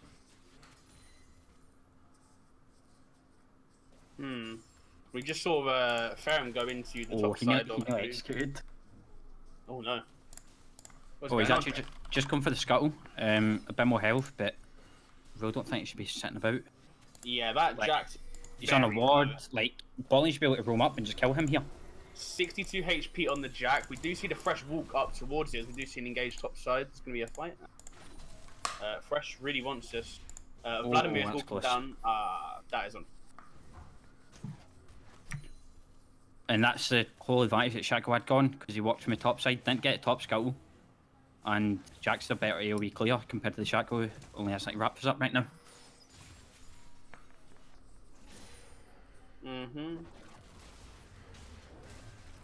Oh. Never. Well, Jay's just getting a nice shove on here. Perhaps wasting a bit of CS on the side of Ferrum. However, it should be known, if CB are smart about this, that Jax has to be on the top side of the map. Shaco has other options because he might have done Raptors, he might have done Grump, but yeah. Shaco realises that Jax will have to go back because his low HP can just take his red buff because he saw that he didn't have that. And if he decided to do the red buff when he walked up, Shaco would have just killed him here. He had no other option but to give this up. Yeah, and because Shaco has got the rejuvenation bead, he can get his Tiamat a lot more faster. So. Oh, he's waiting in. He's waiting in. Nah, he's going for top. Oh, it's going to be a counter gank and a half right here. Oh, he's seen him, but I don't think Jax has seen him. Here comes Jax. He's going to be stepping on the ward, but we all know Kingans can see it. Uh-oh, here we go. There's going to be a... He's going to get the stun. No, he's not going to get a flash. He's going to that's another... He's knocked away. Shaco's going to get a box onto 2 of them, but unfortunately he's not going to have the backup. And the counter gank was there, but unfortunately could not win it. That's just another iconic Jax flash coming out of this game as well. He's not been having the best time with them, has he? No, not at all. I think there was a reason why Demo did indeed say, please ban Jax. And it's never good if your coach is telling the enemy team to ban a champion that you're playing. So, yeah, it's not looking. But you never know, he could shine on it. Well, I mean... Maybe he's going to pop off this game, but for now, CS lead in the mid lane for the Dagger Vlad. Yeah, Dagger Vlad is not doing too bad for himself. The Flay was so good there. Lethal Temper has been popped onto Vayne God, going to get the Q. Just a little bit poking, just a little fighting. There's not really much action in amateur league games for bot side, so yeah. There's still a small CS lead in the top side, 1 or 3. It's just like a small amount, but it's still noticeable because Nico's might be the one poking him down. That's actually a wee bit of damage there. Yeah, there's a lot of damage from both champions there. It doesn't get the EQ onto Nico, and Alistair really wants to look for an engage here. As we see Jax in the Baron, not Baron pit, sorry, over the Dragon pit. He's gonna get a flash. Alistair taunt, not gonna be stunned. He comes to Nico, gonna be an ultimate. Ferrum is gonna get the first blood solo kill just before Vanguard can pick up a kill onto Arcade Crave in the bot side. Nice gank. Nice gang. That's that's as much as I have to say about that. I think you need to stop picking on this guy, to be honest. You know, he's trying his best. Admittedly, he's throwing a wee bit of trash around, but, you know, he's trying to do something at least. Yeah. As I said, he's trying to target that bot side where Vanguard didn't have flash, but it just didn't work out for him. He was a bit too late on that particular play. Pulling the trigger. We've got to give credit to Ferrum. In both these games, he's looking the strongest player on Nox at the moment. So yeah, he's playing his champions. You know, no matter what the kind of state of the champions may well be, but still what has to be done. Yeah. Unfortunately, the jungle and support of Nox can be spotted out from a really well placed ward by bot side of CBA.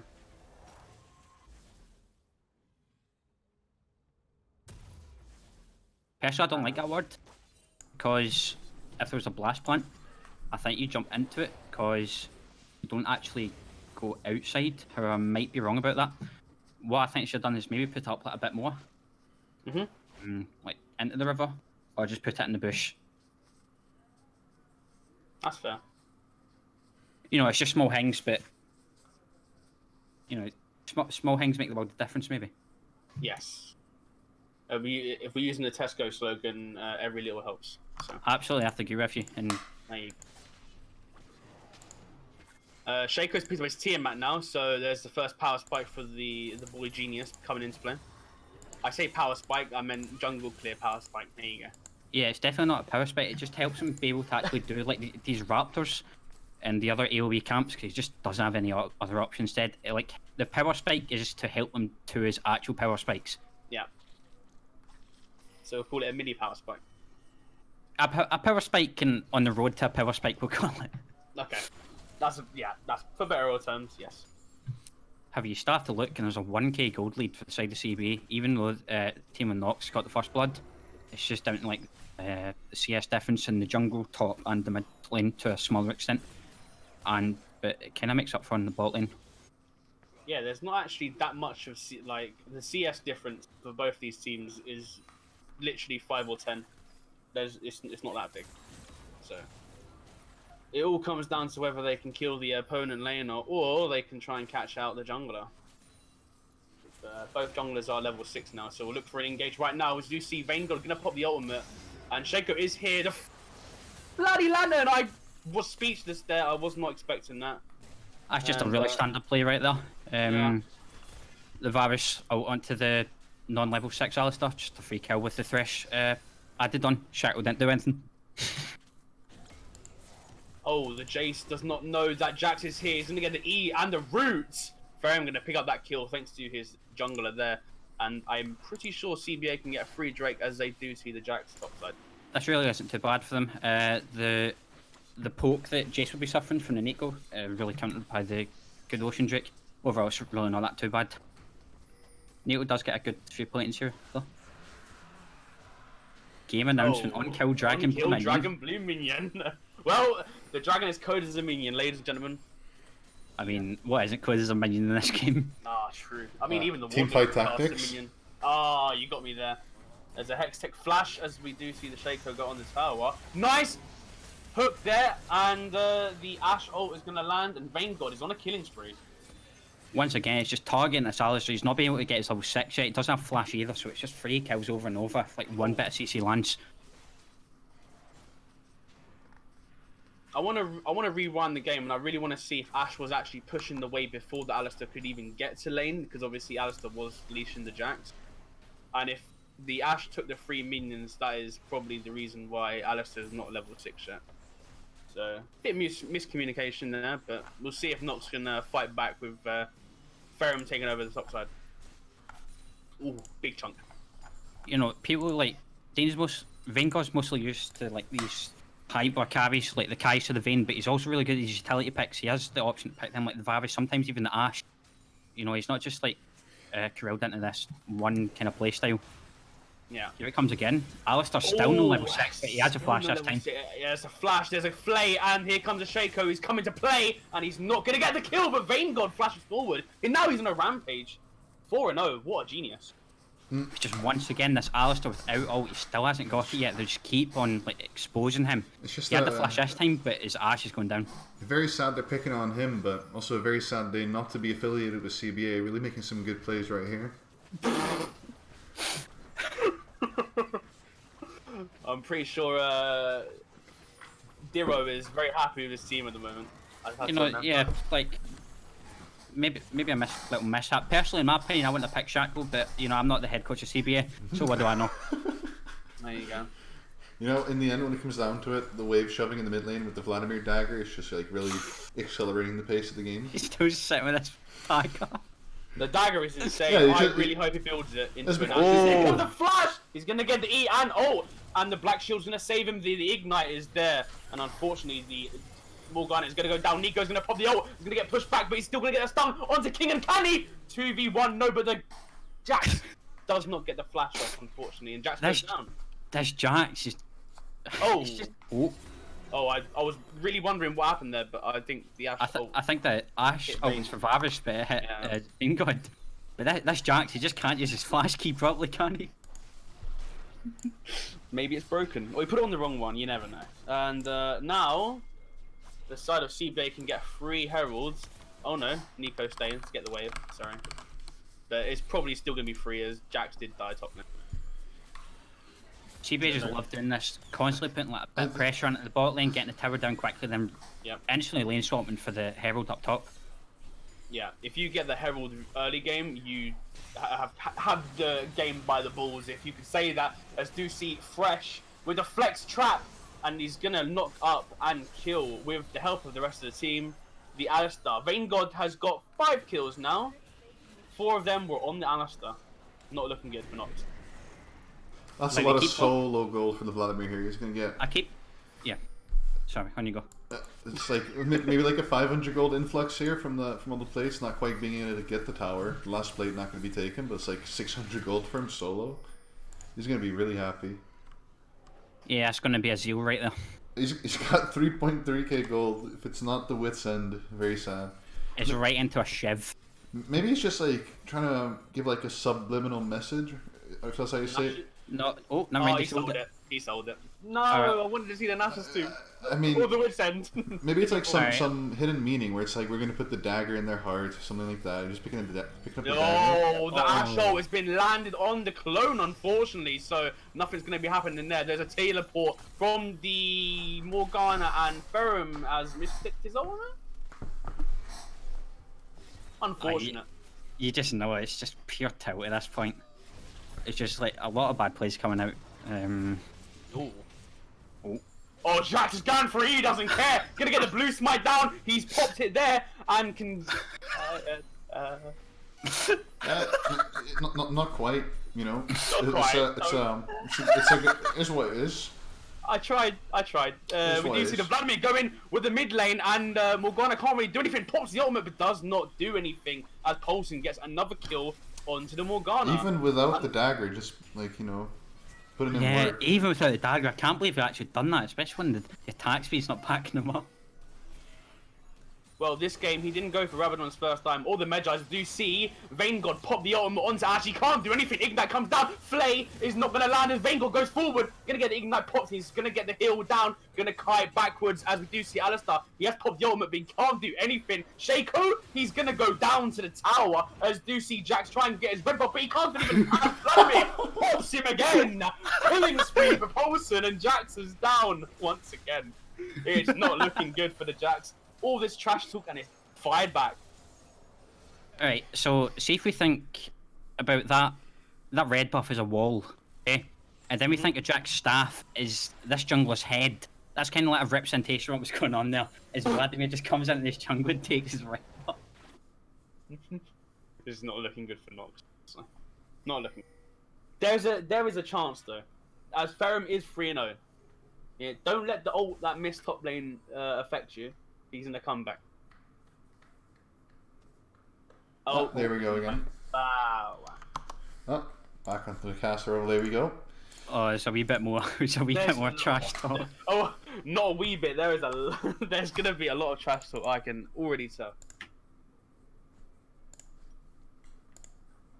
So we're mostly looking at the objectives to be the Mountain Drake's still up. Have Jace like bar away like in the top side so we can use that TP to the most use. And just pull someone up there. If it's the Nico, like that's the best option you can have because she's the only one with like, an advantage over their laner. And it's probably the only one who has like the possibility of getting them back in the game with a good Nico ult into the chain CC from like Ashe, Alistar, and Morgana. Mm-hmm. They have a lot of good like AoE CC with Nico, Jax, Morgana to an extent, and then Alistar, Flash, Headbutt. So they still have like options to be back in the game. They're definitely not out right now. Absolutely not. But you got to look at the team comp for CBA. They've got a lot of poking with Varus and Jace. So if they, I mean, they are ahead. If they can continue and siege with 5, I don't think the side of Nox can deal with it. They have a load of wave clear actually. And another. Jesus. Is there a the last scene, Tom. Get back to the last scene. Yeah, here we go. Yeah, onto the caster screen. Yeah, certainly. Never mind, they're back, so you probably want to go back to the to the game. I don't know. They haven't said ready yet. So. Cringe. Oh no, there is. Cringe. It's not. Right. It's gone in my cringe compilation. Yeah. See, common misconception. Shaco is not an early game champion. Been like that for about 2 years, but people still like, oh, Shaco early game champion. He's not anymore. No. Like the pitiful damage on his E, like the half a second blink that he has, it's just like he has to get like a few points in that queue. He has to get like his E up, and he needs items. And he also really skills well with the backstab now. Like when you get the late game, like Trinity Force plus lethality, like plus Q backstab, it deals like 1,000 damage. That's where the real like hurt starts coming in. It's going to be interesting to see if the game even goes late enough to see a build develop. But Triforce is one of my favorite items in Shaco nowadays. Yeah, I wouldn't count in this game going past 30 minutes, honestly. But we'll see how it goes, though. It's like you're not obviously going to be outscaling Jax, but there's still like some resemblance of a good late game there from the Shaco pick. I can't believe I'm seriously speaking about a Shaco picked in this game. It is what it is. You know, I'm not going to lie to you, it is definitely. I do love myself a bit of Shaco. Especially in amateur league games. Oh, okay. Thomas. Okay. But yeah. Alright, so all in all, Jack's doing the same thing as last game. Absolutely nothing. Unless I guess. Oh! The Ashel's come through, Nico's gonna ult as well, and the Lantern's gonna save Vanegold once again. He's gonna be cutting back Shaco in the back line. Can he do anything? No, he hasn't got the... Oh wait, no, never mind. I'm retarded, sorry. He hasn't got the ultimate. Nico went stopwatch, and now he's dominating. Thank you. Alright, I was talking about all this AOVCC, now I'm thinking the game's over. If they couldn't kill Dane off that like perfect Ashel, and then the follow-up by Flash Alistar, and then the Nico out, I really think that's over for them. Their AD wasn't actually Here comes there. the Jax! Oh, never mind, he's going back. Damn it! I thought he was gonna get the kill. He gave some like maybe he'll do. Oh wait, look at Potion on the side. He's got Flash. Oh, he's going for it. He's going for it. Oh, he missed! Oh no! But he's gonna go into the pool. Surely he is gonna get a pop and rampage for Pulse and his Deucey topside. Jay's trying to fight the Morgana, but Morgana gets away, and there's gonna be a siege in the bot side. Damn. That was oh, the Morgana's hitting to the ultimate flash away into him, sorry. And the Chase is gonna go down. And the Fresh has missed his hook.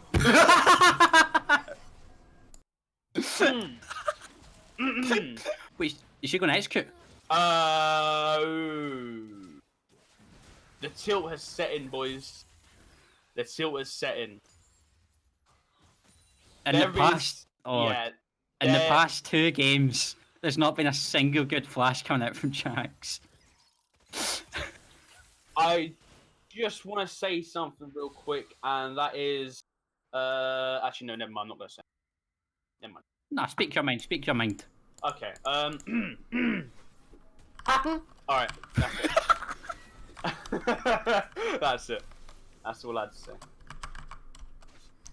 But Baron is up in 5 minutes. 5 minutes? Never mind. I am trolling. I didn't pass math. Now it's up. Sorry, I meant. CBA don't really have a good way of doing this. They have no tanks. They've got Shaco, who can tank a wee bit for the clone, but Vulcan. What is that? Oh, the Shaco, and he's gonna get the auto off the box. He's gonna land, and so is the Flame. Ooh. Here comes the Jax, gonna go in, gonna get the stun off. Here comes Nico, gonna get a stun off as well. All on the fresh. All the stuns have been on the fresh, and he still doesn't go down in the back line. It's Shaco. Can he get the E off? No, because Vayne God is godlike and gets the Q off instead. Here comes Jax. He's on the side. Can he pull anything off on 200 HP? You never know these days. As we do see the siege coming in for the side of CBA. Gonna get the tier 2 tower in the mid lane and push even further up. Here comes Vladimir on the sides. And we do see Jax taking his red buff. Very disrespectful. Here comes the Jax! He done it! He done it! He done it! Oh my god. Shaco is going to He be done it! not happy after that. Not happy. Damn. Well played to the Jax. Gonna Both- get... Alright, I thought we have to give a round of applause for Jax. Yeah. Well played. Both junglers having Really, a bit of really a well done, Jax. bit of a wee int from both junglers, honestly. No one really didn't know taking what the you're crown talking here. Jax just sent a message. He's here to stay. He's ready to play some League of Legends. He's only just ready though. He's not. He's had 2 games, but he's only just ready now. He's not here for a long time, just a good time. Yeah, he's not here for a long time because he's got to do the back shift.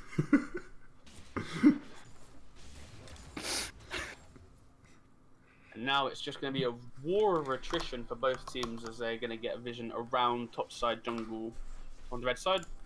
Just to try and get that Baron vision. And I don't really understand why 3 members of Nox are on bot side. You have to keep in mind though, even though like with this huge like gold lead that CBA have, there's still some restraint from the side of Vayne God. He's going into that double MR just like in the small possibility that everything does land on him, he might have the chance of surviving it.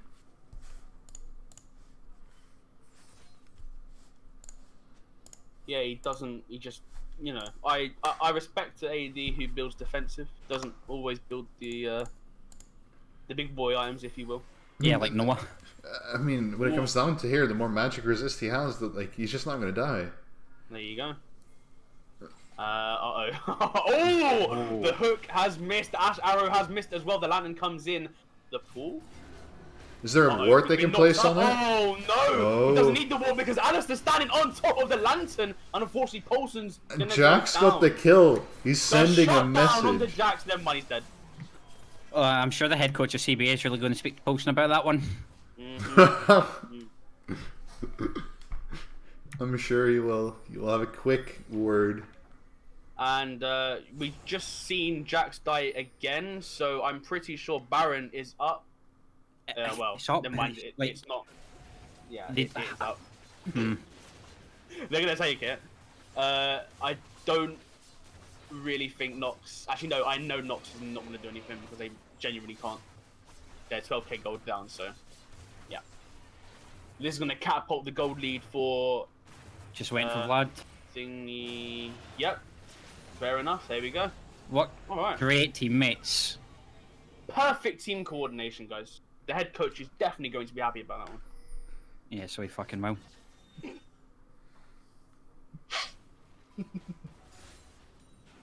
We'll see what Nox can do. They're going to try and trade it with a dragon, but I don't think they can do it without team of CBA contesting it, so they're going to have to back off. There will definitely be a contest coming out from CBA. Also, the Jax wasn't like there in time. They couldn't go on it too big.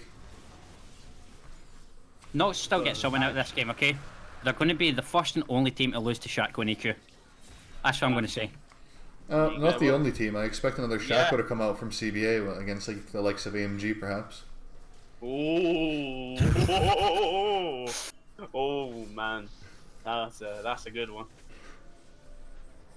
Just a suggestion, nothing in particular.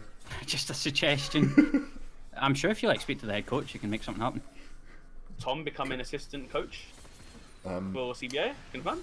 For CBA, yeah. Leaked. Me and Dean and Ryder are gonna get along just right. What? What? Yeah. What? I'm not CBA. Yeah, I'm not CBA. No affiliate whatsoever. Dean and Ryder just getting annoyed that I'm trying to copy their accents all day. I don't think it's gonna work out. Alright, geez a go. Let's hear it in. There's a Hear what? siege coming in. Oh, there's a flash coming in from Morg! The stun's there! And 5v5! Jackson get the ult! And there's an eco ult as well! Nox is winning this one! The comeback is there! Vanguard can't believe it! 1,000 gold shut down on the Jax! Finally, a good flash!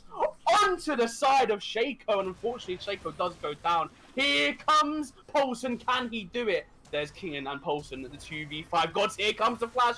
Gonna get the kill onto that. The root comes down. Jax goes down. And Keenan is on a killing spree. I don't think Nox can defend their base as both members of CBA have got Baron and they're looking to end the game. I don't think they can end here, but that's what I'm talking about. It might not seem good for them, but keep in mind they're about 15k down there. That, one singular play with everyone...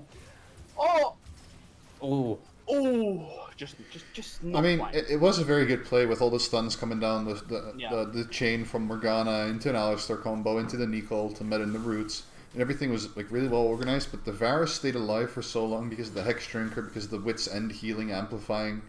It was really, really hard to kill that Varus there. He stayed alive for 10 seconds while being just hard focused. And now, after having gone back to base, getting the Rage Blade, getting some more item additions, he's just going to become harder and harder to kill. He's 100% going to buy a QXS. And there's actually... I'm happy to be able to present to you the Gnasher's Tooth Vlad. He is coming in. If you just have a... Oh, he's just helicopter right in front of him. If you just have a look, Vlad, he has a Stinger, and he has a Fiendish Codex. So there will be a Gnasher's Tooth Vlad. It's happening, it's happening. Yes! Yes! I said when he got the dagger, I was like, there's a Gnasher's Tooth Vladimir coming this game, baby. Damn right. Respect Polson for the Gnasher's Tooth Vladimir. Pulling it out, man. Got to show some love. But yeah, as you were talking, Tom, we saw the jungler for Nox going down once again in the topside jungle. I think Demo should definitely have a chat with him about vision control and the fact that he can't go out of his base when they've got that much pressure on the map. Shaco is right behind the Ashe, takes away 3/4 of the health bar. Clone is going to be stunned up by everything and the root as well. Unfortunately, not going to happen. The team is coming through. Vladimir has got a 4-man. Nico can't do anything. That's a double kill for Vladimir. Can he get the triple or will it be a KS? It's definitely a triple kill. Jax is running rampant as he's the only guy left. Goes on to the Jax and unfortunately Vanguard takes the kill away from Polson. No quadra kill. But that is the side of CBA winning that game, and Shaco has got 6 daggers. Alright, so now you have to ask yourself, what team should have banned Jax? Oh yeah! Definitely Nox. Yeah, I think I'll have to agree with you, to be honest. It's very unfortunate, but yeah. And yeah, gents, who is your MVP for this game? Because I forgot to ask last game. There you go. You know, we've got all these memes and that, daggers and that, but it has to go to Gaiazo.nl. The amount of hooks he was landing on the Alistar, key priorities like Ashe. I think it was just really well played. Tom, what do you reckon? What do I reckon?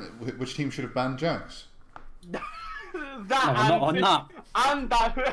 who's your MVP? My MVP for this game is probably Shaco with 6 daggers. Okay, yeah, I completely agree. I'm going to say my MVP is the Jax. You know, obviously his team didn't win, but he put on a very, he put on a better performance than last game, let's say. And he tried his heart out, I can tell. So yeah, that's my MVP.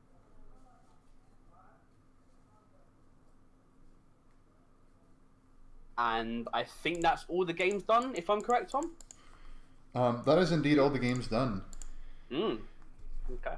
Absolutely. Right, so from the games we've watched, What do you think's a large takeaway from all the teams who may have been watching the EQ games? Don't pick Vagar, ban Jax, and poke Ban Vlad. Ash. Poke Ash is something we don't really understand yet. I definitely have to agree with you on every single point that you've just presented to us. I mean, assistant coach of CBA. What can I say? Was that already confirmed? Oh, fun. Leaks. Yeah. I thought it is. Oh. Alright, just so you know, I'm actually head coach of CBA. Oh, is this the bait? I can't believe I've been handed. I'm actually the head coach of actually CBA. Damn. Unbelievable. Alright, There Tom, you why go. don't you send us off with either mine or Dean's accent? Well, I mean, like Dean's is hard, man. He's like, I really need to like speak with a higher tone as well because he's like 4'2". Yeah, because he's about 4 foot too. So it's really not going to work. But I can sign us off with right of Scottish accent. So it's going to be, alright, mate. I'm not going to lie to you. This week's games, they're all done. It was a big Vega difference. And we'll see you next week. Thanks for watching. yes. That's what it is. That's what it is. No, on a serious note, thank you guys for watching. We'll be back next week with another 3 games. And we'll plug the EQ Twitter in the chat, so go follow. Yo, can I plug my Twitter? Absolutely not. No, there you go. Unlucky. Oh man.